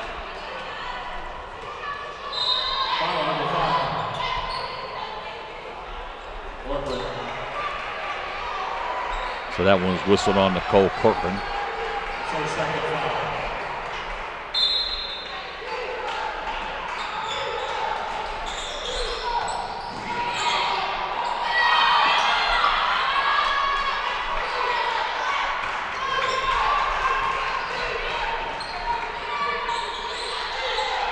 Tay Lubinsky looking inside. Moten trying to establish some position. Bryant with a nice bounce pass, and Moten again can't let it finish. Yeah, Moten couldn't finish with the offhand. Corcoran with the pull up from the foul line. And Mariah Callan will have the Cardinals off and running. Callan with a nice look inside. Moten. Nice little drop step. And that's the strength of her game right there, Travis. If she can get that inside position, nice drop step, easy hoop, and Cardinals once again back to within 4. That defender knows what's going to happen, and she still can't stop it. Well, once you get positioned like that, Moten's a strong young lady, and she took advantage of the situation. McCabe's going to try to return the favor, and I'll tell you, I've been impressed with this young lady. Nice little inside game. Olivia McCabe in double figures now. So we're under a minute. Pitt Johnstown leading by 6. Backdoor cut by Bryant. She's held on the action. That's another good foul by Pitt Johnstown because there's nothing they could have done. Yeah, only the 4th foul of the quarter, so no shots forthcoming.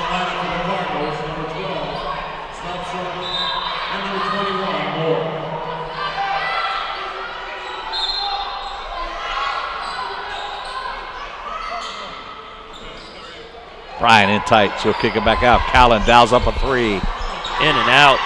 Moore try to keep it alive, but Tabon will come out with the rebound. We're in the final 40 seconds of quarter number 3. Nice baseline drive by Corcoran, and she'll be fouled. Foul number 12, Smutsworth. At the line to shoot 2, number 5, Corcoran.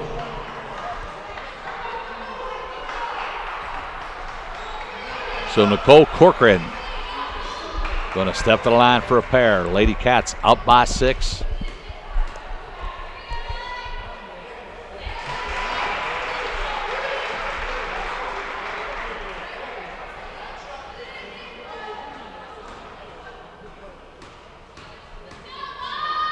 So Corcoran with the second attempt, rattles around. It's going to be out of bounds to the Cardinals.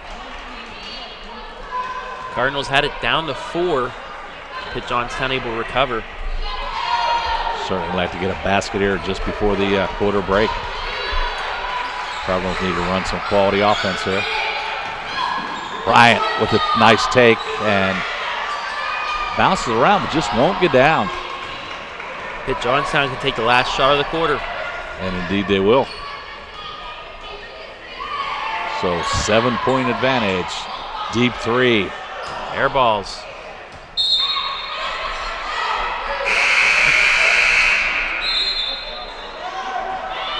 Lady Cardinals have 4.4 seconds to get it down court.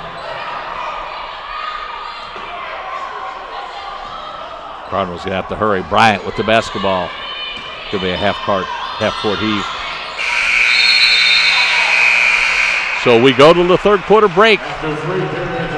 Pitt Johnstown 46, Lady Cardinals 39.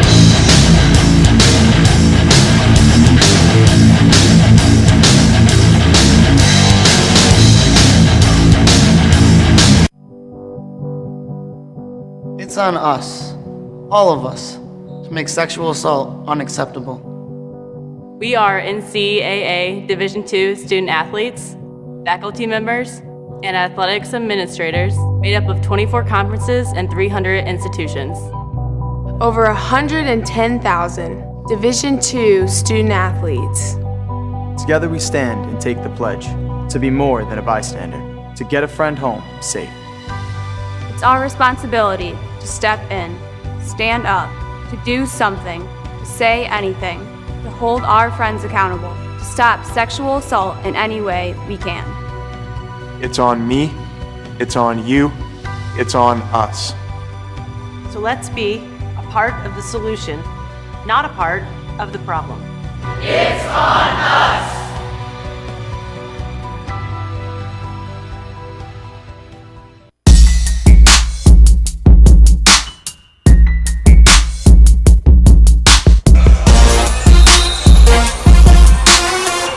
We're set for fourth quarter action here from the McDonough Center. Lady Cardinals on the short end of a 46-39 score.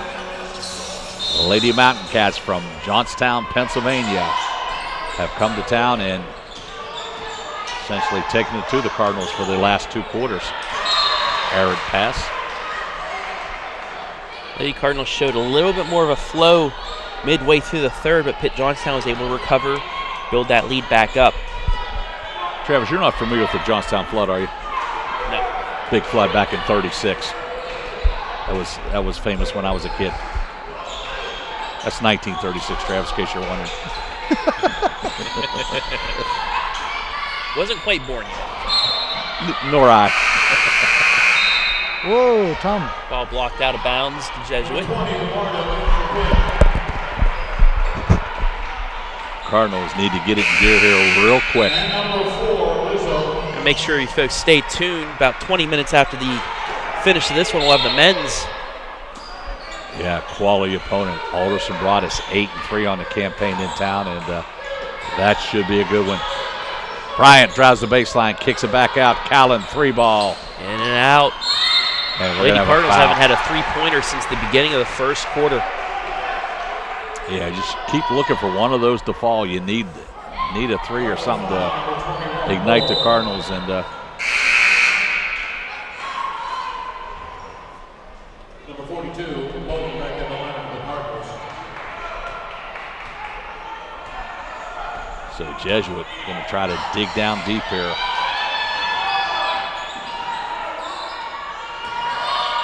McCabe swings it back out top to Obardo.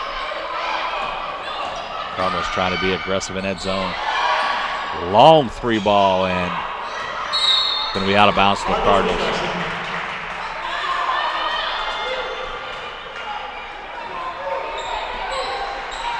Plenty of time right now for the Cardinals, but we're coming up on that point where they have to speed things up a little bit. Just need to put a few baskets back to back, and quite honestly, since that first quarter, points have been tough to come by.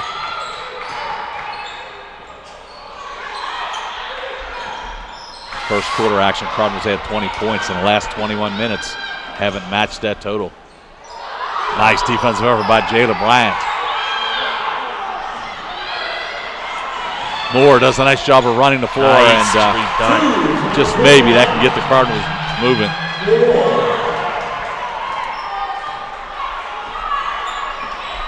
They didn't put the points up, did they? Nope. 5-point game. There it is. We're going to have a little touch foul called in front of us. Foul number 42, Logan. Team second. I've seen pats on the back harder. Yeah, probably not a foul you're going to see in the collegiate game, let's be honest. Nice power move, but Chanel Moore held her ground, and she draws the foul on Tabon. Another foul 90 feet away from the bucket. So Lydia Heiberg will check back in on the Cardinal lineup. Cardinals trailing by 5, 8:08 as the game clock starts to roll. Lady Cardinals get another bucket here. They can feel a little bit more comfortable. Get it to within a one-possession game.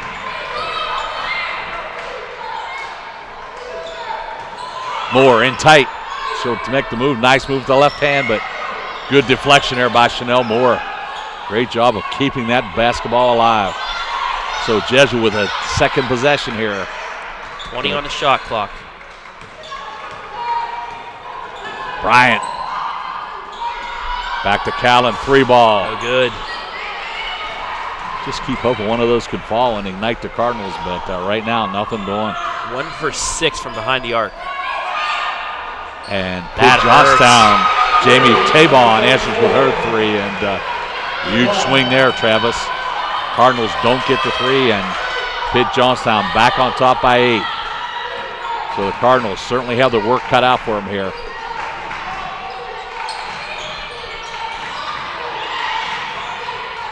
Brian looks inside, and McCabe's going to be called for the foul. Foul number 11, McCabe. Back in the lineup for the Cats, number 1, Harper. Harper back into the game for Pitt Johnstown. So McCabe picks up the foul.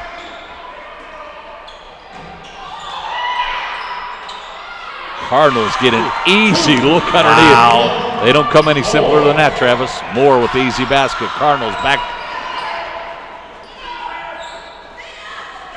6-point game. Harper in tight. Locked away. Heiberg with a nice block. Mariah Callan going to hustle the Cardinals down the floor. Coast to coast, and she gets fouled. Nice take by Mariah Callan, and she'll draw the foul. Foul on Laurel Obardo.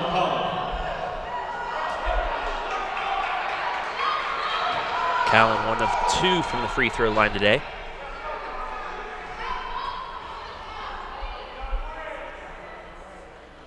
So Mariah gets the first. Levinsky back into the game for the Lady Cardinals.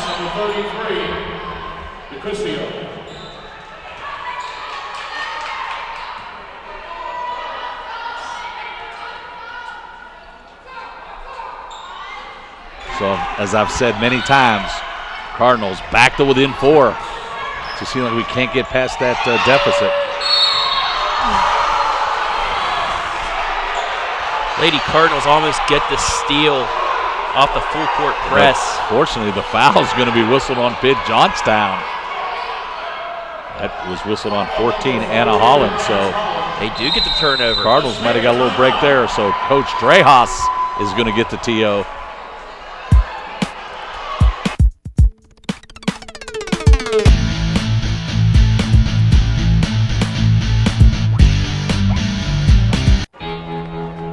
Cheer for the stumbles. The he shoulda had that's. And the tears that linger. For in those moments, greatness lies. There you will find the provoked, the determined, the unified. It's in those moments that champions are born.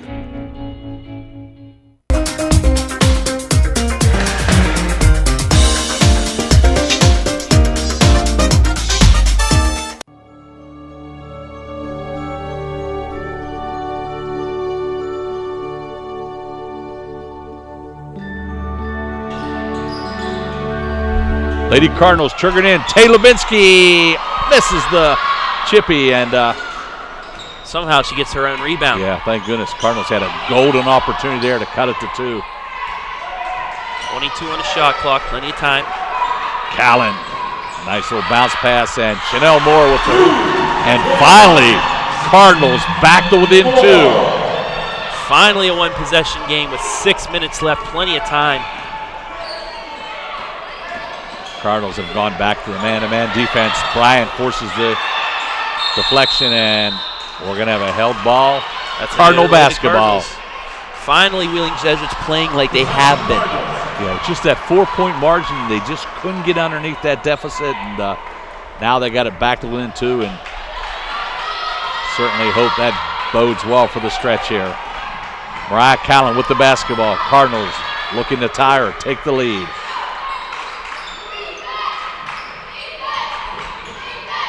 Kylie Frizzell way up top. She'll sees the opening, and Tay Lubinsky pull up. No good. Too strong. Rebound pulled down by Harper, and we're going to have a foul for on the back by Tay Lubinsky. Foul number 22, Lubinsky. That is the 14th foul. Excuse me. Third for the Lady Cardinals. Okay, third team foul for However, the Lady Cardinals are in the bonus.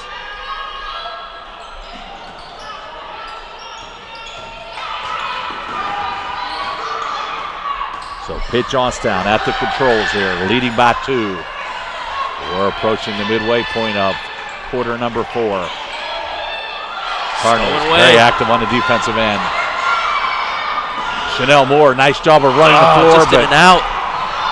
Callan, Johnny on the spot with the rebound.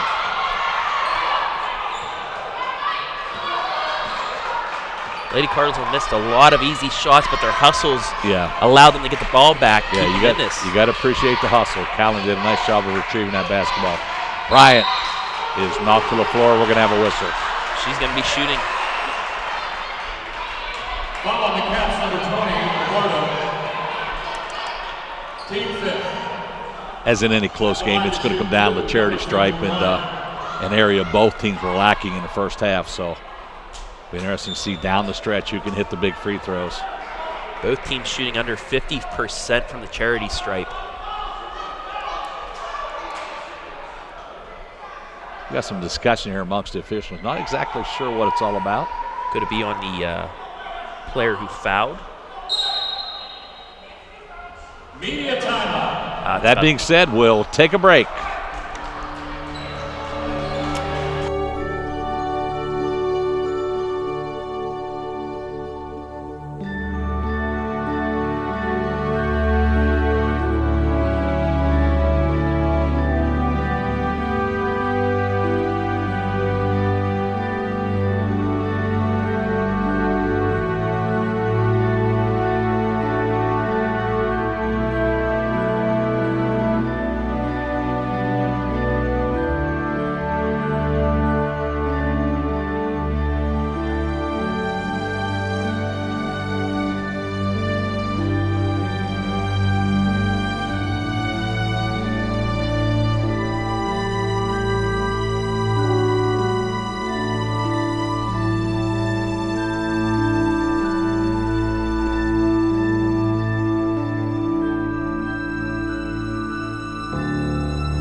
Back to the McDonough Center. Tom Bearbeck along with Travis Berardi. We're headed down the stretch. Lady Cardinals trail by 2. Jayla Bryant at the line for 2.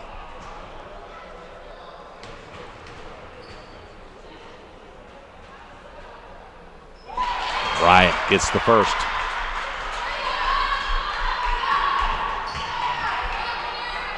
Biggest Pitt Johnstown lead, 9 points. So Lady Cardinals had a 10-point lead. Pitt Johnstown had 9. So Bryant ties it up. 4:46 remaining.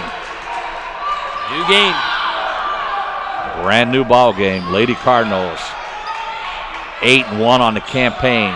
Certainly would like to get it in gear here for the last few moments. Holland kicks it out. Pitt Johnstown 3 ball. And it's going to be out of bounds to the Cardinals.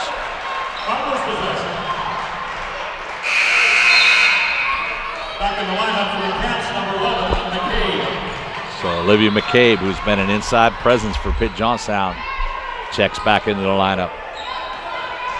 So the Cardinals, with an opportunity to take their first lead in a long time, come back in the second quarter on the offense.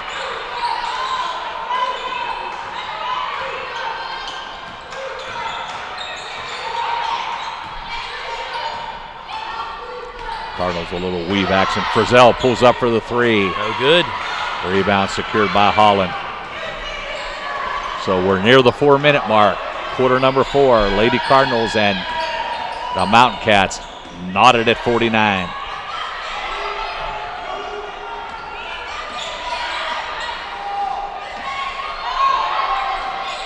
It's been the case all game long. Pitt Johnstown very deliberate. Rejection. Return Jayla to Bryant. sender. They have numbers. Levinsky hands it off to Moore, and she'll lay it in. So Cardinals finally on top by 2. Going to try to amp it up with heavy full court pressure here. Lady Cardinals with the lead for the first time since the second quarter. And we're going to have a whistle on Callan. Team 4th. Only the 4th foul on the Cardinals, so Pitt Johnstown will not be shooting.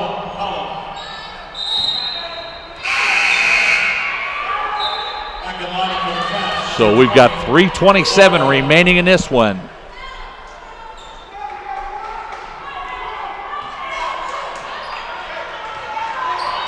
Coach Mike Drehas has brought his Lady Cats to town, and they've given the Cardinals all they can handle.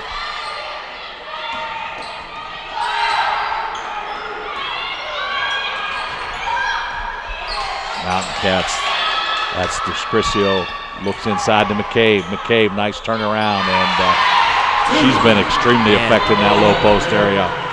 So we're knotted at 51. We've passed the 3-minute mark. Each and every possession becoming more important here as we head down the stretch.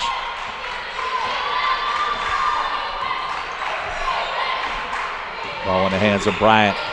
Bryant looking for an opening. Bounce pass in, Moore, low post. Turn around. No good.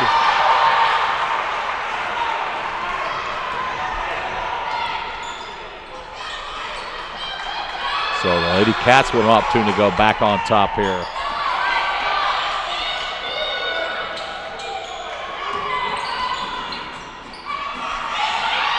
Jamie Tabon with the left-hander.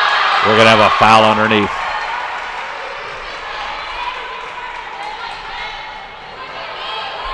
Foul number 2, Bryant. So Jayla Bryant, that's her 4th. Yeah, I believe it is. So Olivia McCabe, who has been extremely effective in that low post area, going to step to the line for a pair. And this is the first. Back in the lineup for the Cardinals, number 42, Moten. Moten back into the game. So, she has 4 fouls. So Jonna Moten's going to return. 2:15 left in this one.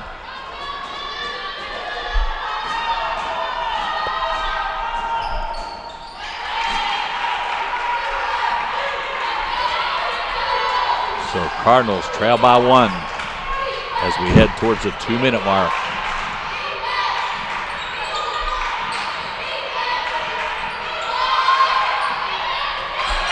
Moten with the turnaround. Moore secures the rebound. They're going to call it for travel.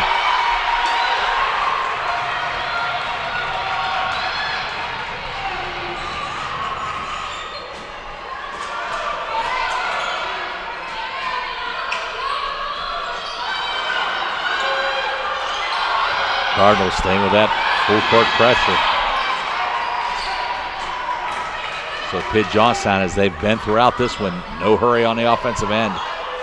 15 on the shot clock. Yeah, they've been very patient throughout. Nice defensive effort. Chanel Moore comes up with a block.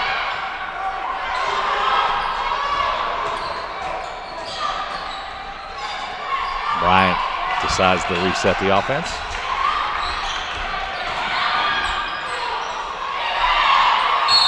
And it's going to be out of bounds to Pitt Johnstown. That's possession. Lady Cardinals just can't get that bucket. 22 back in line for the Cardinals, Lubinsky. So Tay Lubinsky returns. 1:17, stationary clock. Lady Cardinals have a good 2 or 3 more possessions left in this game at least. They're going to have to score.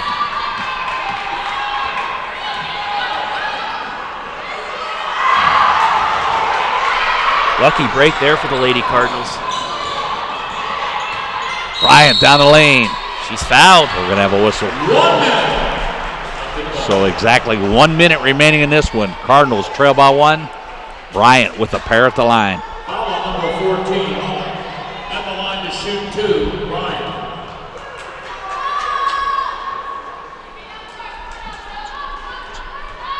So Jayla Bryant at the line. That's Gets her the first. 15th point of the game. So right on her average. For the Cats, number 20, Obardo. So we're all knotted with 1 minute to play.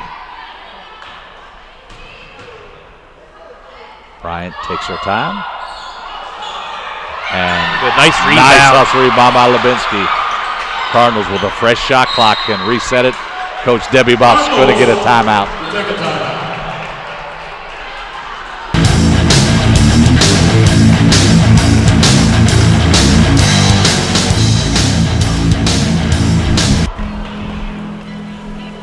Celebrate the soggy shoes. Just a small town girl. And the slow starts. Celebrate the lessons learned along the way.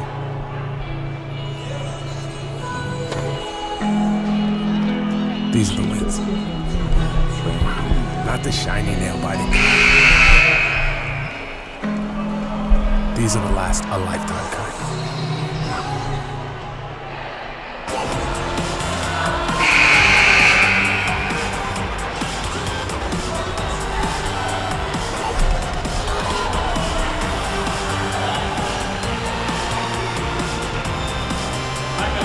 Stand by, here we go.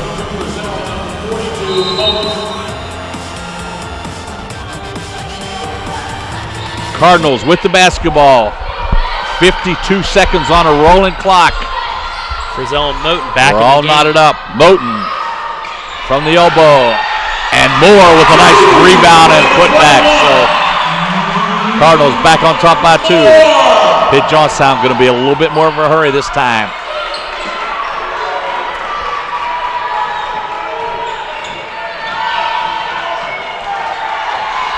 13-second differential shot clock, game clock. McCabe kicks it back out. Shot clock ticking down to 10. McCabe in a low post. Nice little turnaround. And 21 seconds to go. Cardinal basketball. And we'll have another timeout. We'll keep it right here, Travis. And certainly the situation you want. 21 seconds. You have the basketball. You're all knotted up. And it's time for Coach Debbie Buff to go to the chalkboard and drop a play. Yeah, you want to get the last shot here. Worst case scenario, you go to overtime. And, considering all that's happened this afternoon, Cardinals trailing throughout the most of 3 quarters, certainly an ideal situation here. You have the basketball. We take a look there. Pretty busy schedule coming up here in early January. 5 days from now, they'll be playing at UC. Yep, and then, of course, on Wednesday, January 6th, back in home action against the Yellow Jackets of West Virginia State and MEC conference action throughout there, and a lot of exciting basketball to be brought to you here on the Cardinal Internet. Make sure you join us for each and every home game. It's a pleasure bringing these games to you, and so glad to have you on board this year, Travis. Definitely, it's been fun. We're only just getting started. Yeah, that's we're starting phase 2 of the season, if you will. That's one thing about Division II basketball. You kind of have a break. This year, not so bad, only 2 weeks. I can remember past years you'd have almost a month break over the Christmas break. So we're back to action here.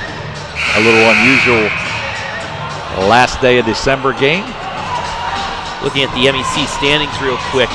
Wheeling Jesuit tied atop the standings with West Liberty and Glenville State both at 4-0. West Liberty 9-1, Wheeling Jesuit 8-1, Glenville State 8-2. More importantly, they need to produce in these last 21 seconds. Cardinals with the basketball. Shot clock is off, and Jesuit will inbound. Bryant with the basketball. Pitt Johnstown going to come man-to-man. I'd expect look something for of a pick or something to get Bryant open, or maybe we're under 10 seconds. Jayla Bryant will attack the basket. Little runner won't get down, and folks, we have timeout going to be called. Yeah, I think we're going to have timeout and a little time put back on the clock, I would expect. Referee's going to confer. I thought it was about 1.7, Travis. Say 1.4, 1.6, yeah, something like that.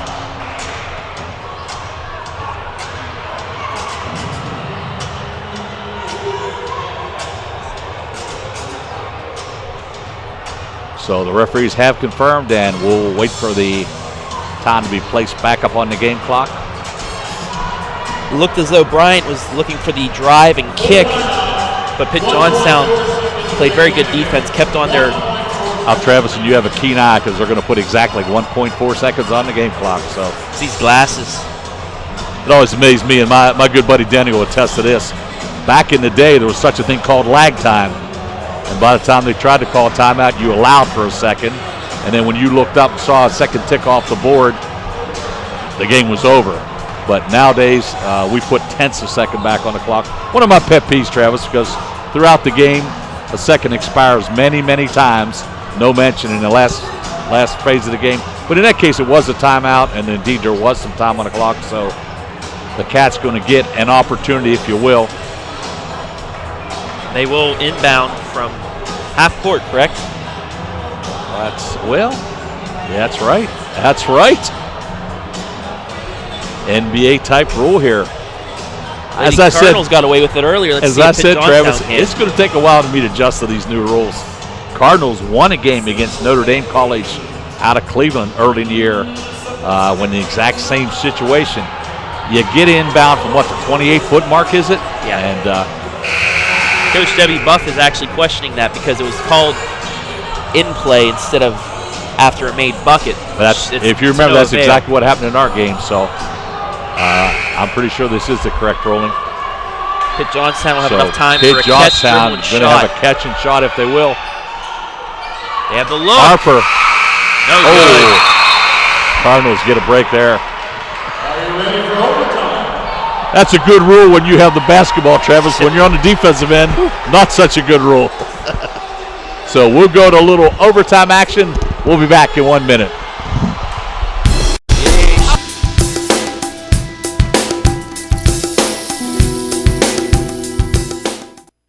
It's on us to stop sexual assault in any way that we can.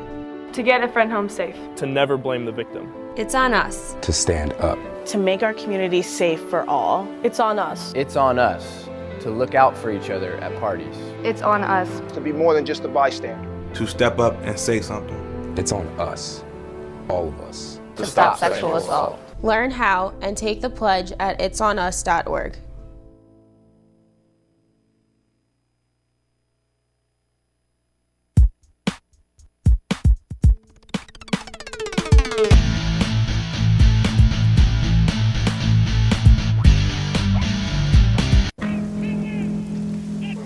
Celebrate the soggy shoes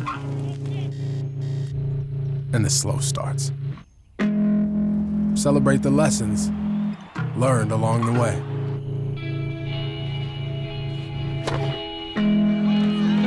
These are the wins. not the shiny, nail-biting kind. These are the last a lifetime kind.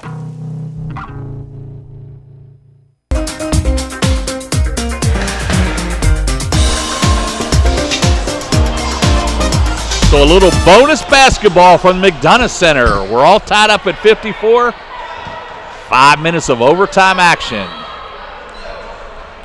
And here's a new rule for you. Both teams still with 5 fouls. There you go. There you go. It's obviously an extension of the fourth quarter, so we will be shooting throughout this bonus period, if you will. And that'll come into play immediately. Bryant's going to go to the line. That foul was whistled on Holland. Foul on number 14, Holland. At the line to shoot 2, number 2, Bryant. That was the fourth foul on Anna Holland.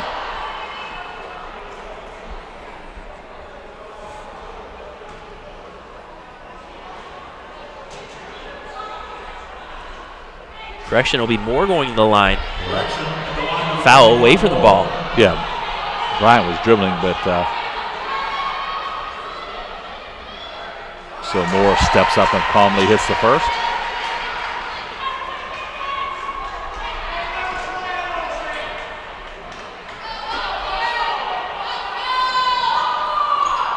So Moore gets a pair of the Cardinals on top here early in overtime action. And the game has certainly been a struggle throughout. Lady Cardinals on top by 9 at the first quarter break, but Pitt Johnstown controlled it. We're going to have a little action going on in the low post area. McCabe draws the foul. It's going to be on Moore.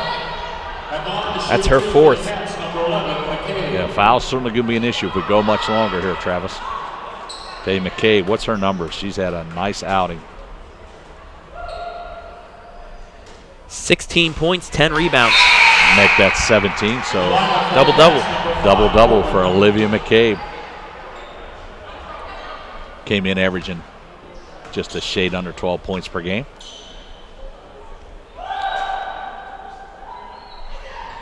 So McCabe misses the second. Cardinals clinging to a 1-point advantage.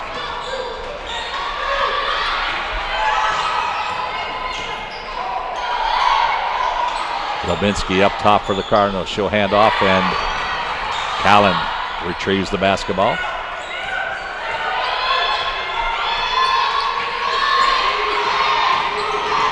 Shot clock ticking down. Jump ball, and that'll go to Pitt Johnstown. Yeah, possession arrow going to favor the Cats. With possession, in for the Cats, number 14, Holland. Somehow since the first quarter, you knew this one wasn't going to be easy, Travis. Cardinals scratching and clawing and going to try to get out here with a victory. Little timeout there where Anna Holland laces up the sneakers.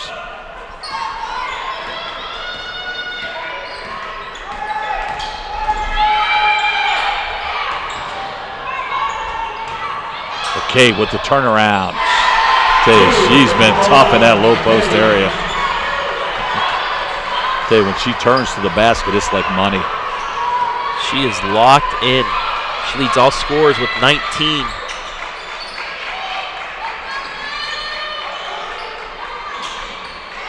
So Moore's going to operate. She'll return the favor. Oh, nice move, but just can't fall. Once again, Cardinals, as happened time after time, missing them close-in shots. So Pitt Johnstown with the basketball, 1-point lead.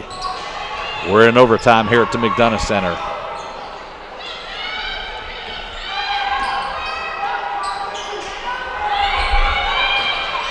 Holland with the lob in, and nice up and under move by Jamie Tabon. So it's a 3-point Mountain Cat advantage as we go under the 3-minute mark in overtime. Callan with the drive down the lane, nice dish off. This time Moore gets the basket. So Cardinals back to within 1.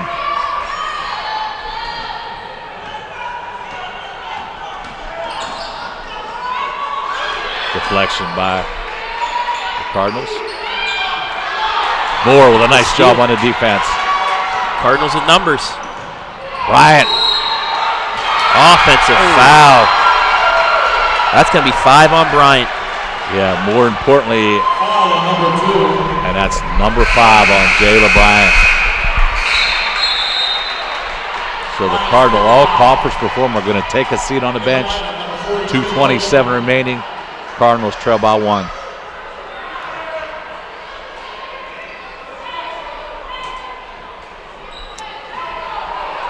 It's just one of those tough races. Can't fault the effort. Bryant thought she had an opening and whistled for the player control foul. She finishes with 15 points, 5 rebounds, 2 assists, and 8 turnovers. McCabe, low post. This time she turns right. That might be the key. Every time she's turned left, she's made it. So maybe that's the key. Make her turn right. But 2 minutes remaining. Cardinals trailing by 1 without their ace, Jayla Bryant, who just fouled out in the overtime. Give the ball to Moore. They tried. Yeah, nice hustle play there. Give credit to Tabon. She gave it all out, went on the floor and got the deflection.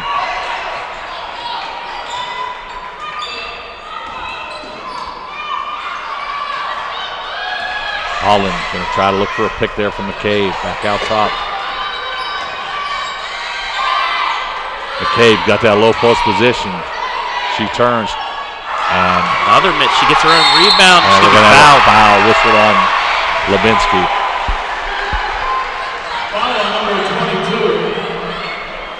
So really impressed with this young lady. Olivia McCabe has just had an outstanding afternoon. At the line to shoot 2, number 11, McCabe. Really gives the Mountain Cats a low post presence. McCabe 3 of 6 from the line. So Olivia McCabe with the first. No good. Misses. Maybe that's the key. Maybe we need to foul her, huh? Yeah.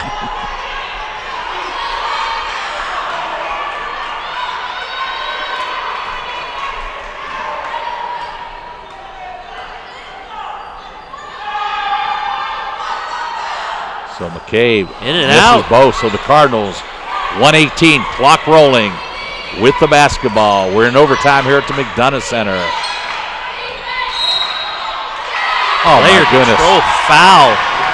And the unfortunate thing there is that happened 20 feet away from the basketball. If there was a pick being set, it wasn't really going to free the ball handler. Back in the lineup for the Cats, number 33, DeCrisio. So the ball turns back over to Pitt Johnstown, 1:08. And they've certainly been in no hurry throughout this evening, or afternoon, I should say.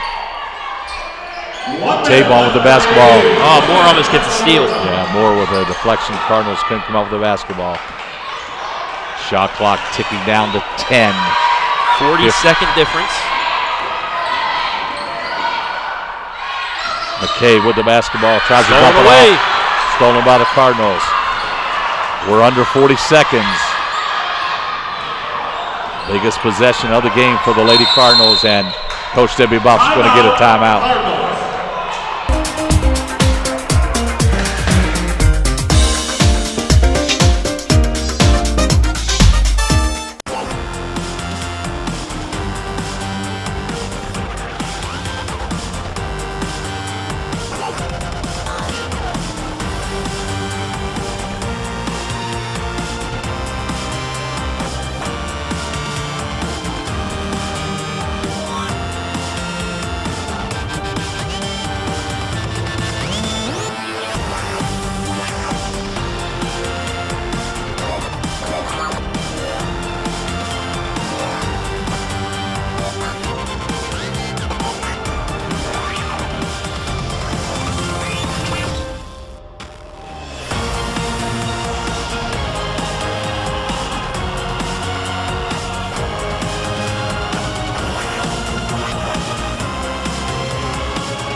We're in the final seconds here of overtime. Cardinals trailing by 1 inside the Moore.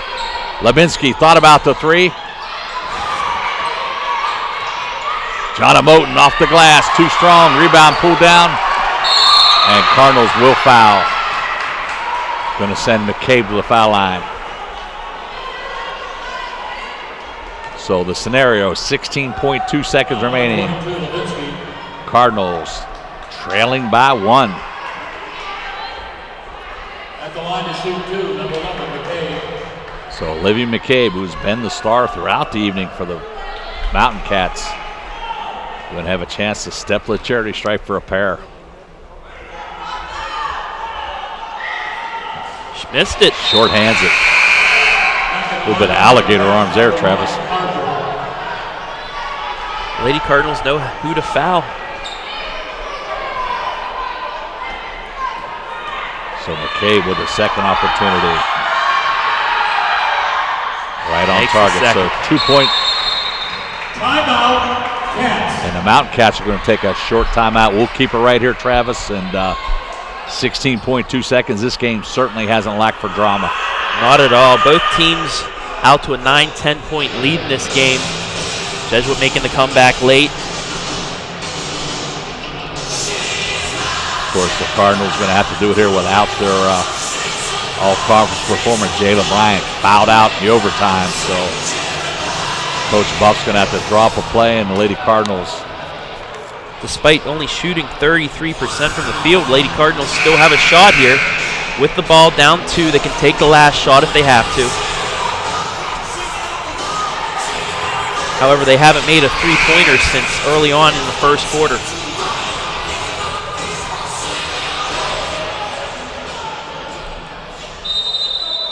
One of 8. The Mountain Cats going to come with what looks like token full court pressure. Callan with the basketball. We're under 12 seconds. Frizzell going to dial up a 3-ball. They're calling it 2. 2. I'm sorry. We're all tied up. Final seconds. Shots up. We're going to another overtime. So we'll go to double overtime. We may be here a while. Pack a lunch and stick around. We'll be back in 1 minute with the second overtime.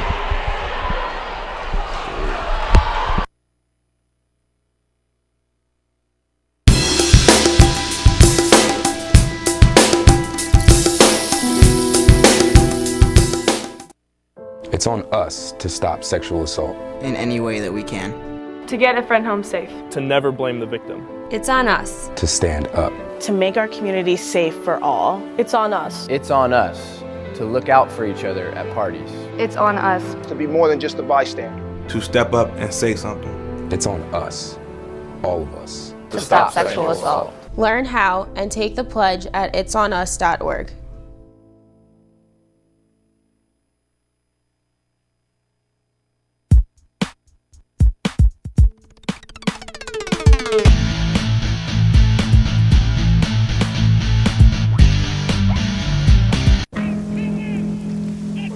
Celebrate the soggy shoes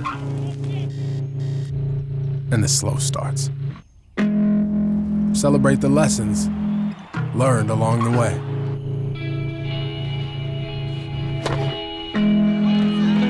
These are the wins. Not the shiny, nail-biting kind. These are the last a lifetime kind.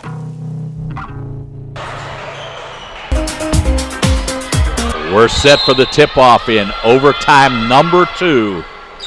Kylie Frizzell only had 2 points on the evening, but they came at a most opportune time. About a half foot inside the three-point line.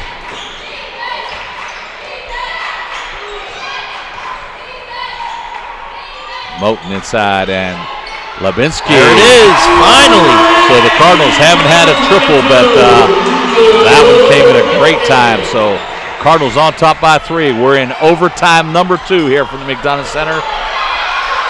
Nice defensive effort. The Cardinals force the action. Moten down to Moore. Cardinals on top by 5. Coach Debbie Boff imploring the Cardinals to amp up that defense even a little bit more.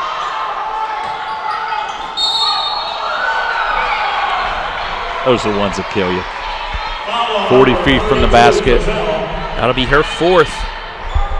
Lady Cardinals with 4 players to 4 fouls. More importantly, you stop the clock and allow them some scoring opportunities. So Lady Cats back to within 4.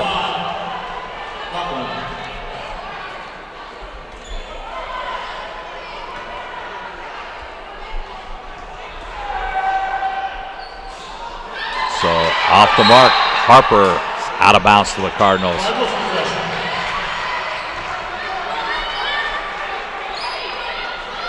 That was the first Lady Cardinal three-pointer since early on in the first quarter.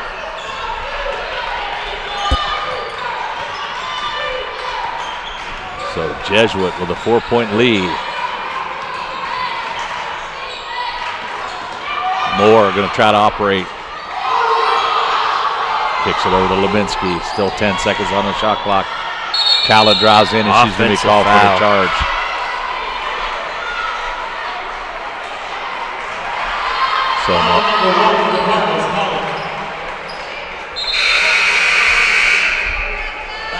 So Callan, I'll talk a little bit. Good seeing you. I'll talk to you in a minute or two.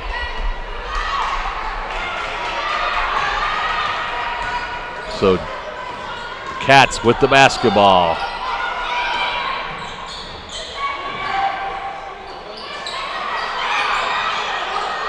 Deep three, way off the mark. Harper, ball's on the floor. Possession going to go to the Mountain Cats. Cats possession.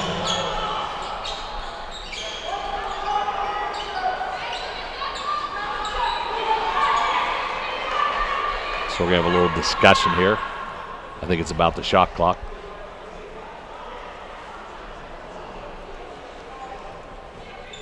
Going to get a reset of the shot clock. Back to 30 seconds. Don't know that's a huge issue at this juncture of the game.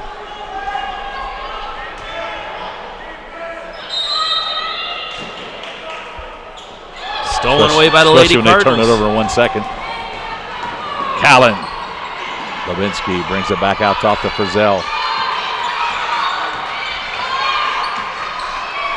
Smartly, she pulls it out and gives it back to Callan.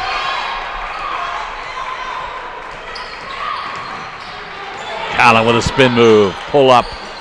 In and out, nice big rebound. But Cardinals with another possession, big rebound by Moten. No need to hurry. Set the offense, get a good look. 4-point Cardinal advantage. We're under 3 minutes in the second overtime. Moore, spin move off the glass. Wow. Yes. 24 points for Moore. I'll tell you, this young freshman certainly shows quickness off the bounce.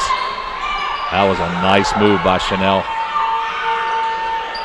So it's a 6-point Cardinal advantage. Deflection by the Cardinals. Held ball. This time it's going to Wheeling Jesuit.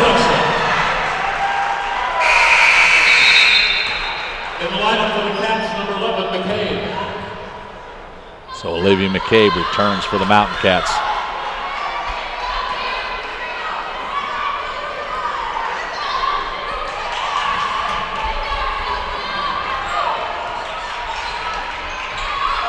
So Wheeling with the basketball, up 6, 2:15, rolling clock, and a chance to add to their lead. Moore has had an outstanding afternoon, looking to add to her totals. Frizzell with the pull-up. Just can't get that one shot to fall, Travis. We're under 2 minutes here in the second overtime. Lady Cardinals up 6. Spin move, back out top. Holland thought about the three. McCabe has to come way far away from the basket. The Lady Cardinals have really shut down the perimeter here in overtime. Deep three, Holland. And bounced around, and big rebound for the Lady Cardinals. 1:33 right now. No need to be in any hurry. Take care of the basketball. Run off some of that valuable clock time. They can take it down to just about 1 minute left. And that's exactly what Debbie Buff is imploring the troops to do. Callan looking for an opening. She'll drive in, and she's fouled. And that's a good offensive effort. Get the shot clock down under 10 seconds. Drive to the hoop, draw the foul, and Callan at the line for a pair.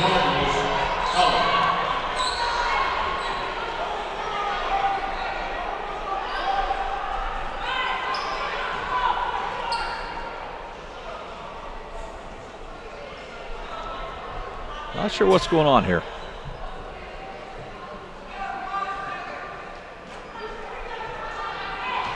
So somehow we've got that sorted out. That being said, Mariah Callan will step to the line for a pair. A little In and strong out on the first one.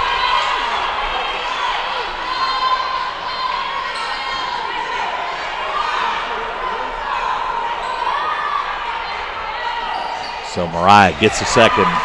Cardinals 7-point advantage. 1:13, clock rolling. Pitt Johnstown has to have a sense of urgency. Cardinals have locked in pretty good defensively in this second overtime. And wow, exactly what you didn't want to see. Fouling the shooter, she gets the basket. Opportunity for the old-fashioned three-point play. Foul number 22, Levinsky, that's her fifth. So Levinsky fouls out her fifth foul. She'll be replaced by Cassie Stein. Number 34, Avon, in the lineup. And we're going to have a timeout. Not sure who called it, but it doesn't really matter. We'll have a break in the action.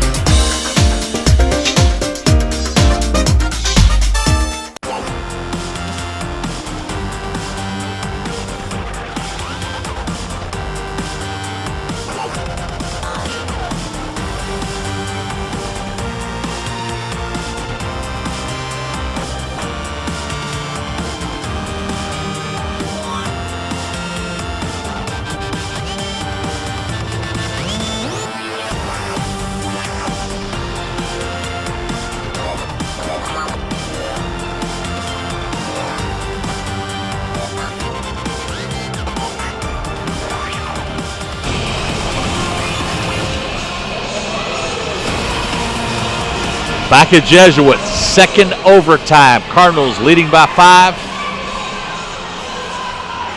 Pitt Johnstown, chance to cut it to 4. Anna Holland at the line. Trying to convert the old-fashioned three-point play. She gets it, so 1:01 remaining. Pitt Johnstown back to within 4. And we're going to have a timeout called by Debbie Buff. Cardinals having a little tough time getting inside. We'll keep it right here. And game certainly hasn't lacked for action, has it, Travis? No, not at all. Each team having a 9-10 point lead here in this game. Pitt Johnstown up by 9 going into the fourth quarter. Wheeling Jesuit able to bounce back. Looked like Pitt Johnstown had a chance to finish it off here in this first overtime, but Kylie Frizzell with the long jumper to force the second.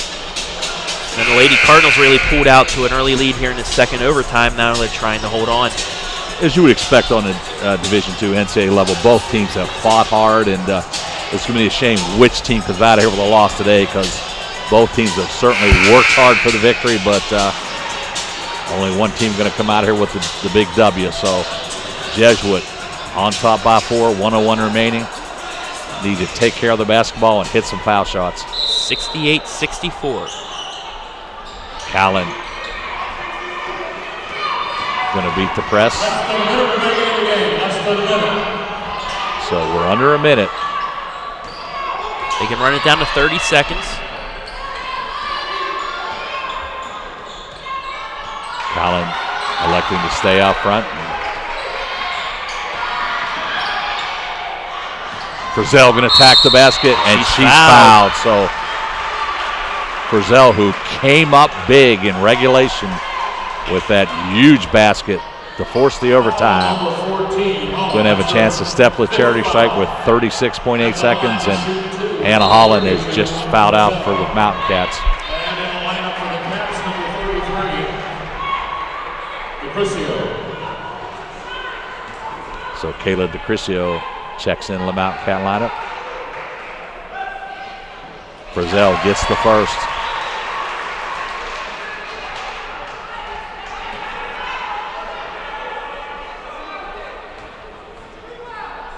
Callie calmly drops the second one, so back to a 6-point Cardinal advantage. Just need to get it done. One stop on the defensive end here. Rebound secured by Moore, and Cardinals going to be fouled with 27 ticks. And it's never over, Travis, but you certainly feel a little more comfortable with Callan walking the line. Especially if she can hit both of these.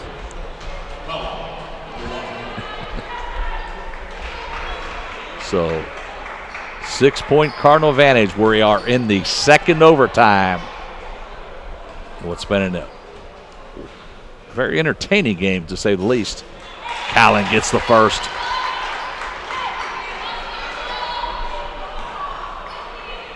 So it's made at least a 3-possession game, which that's good. Callan gets the second. Got to give it to the Lady Cardinals. They did make their free throws down the stretch. Very key. So we're in the final seconds here. Cardinals just need to get it one more stop, and 3 ball. Off the mark, tipped around. Back to the Cats. Time ticking down under 13 seconds.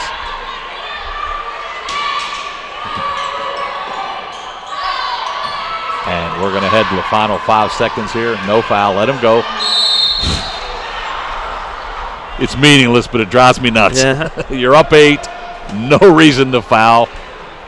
That one block shot on your stat sheet isn't going to mean anything, but really doesn't hurt anything either, so we'll give it to the young freshman. That's Moore's 5th. She'll finish with 24 points, 9 rebounds. I guess we'll allow her that one mistake there at the end of the game. She had an outstanding effort. Chanel Moore, the young freshman, with 24 fouls out of the game. So this is one of the games Coach Debbie Buff and crew is going to be glad to head in the locker room and put another W on the board. Cardinals going to go to 9 up, 1 down on the campaign, and 0.3 of a second still to be played in this one. Effort was there whole 4 quarters. Yeah. And they're not going to count that basket. So final score, Wheeling Jesuit 72, Lady Mountain Cats of Pitt Johnstown 65, and a hard-earned victory for the Cardinals. Definitely. They played sloppy in that first half. Really had to fight back in the second half. Found their way. Did what they had to do, and they pulled away in the second overtime. I think you should look back later in the campaign, seeing upon what plays out. Might look back as this a pretty nice win on the campaign. So Lady Cardinals with a well-earned, hard-fought victory here. Go to 9-1 on the campaign. We'll be back in about 20 minutes with the tip-off the men's game as they take on Alderson Broadus.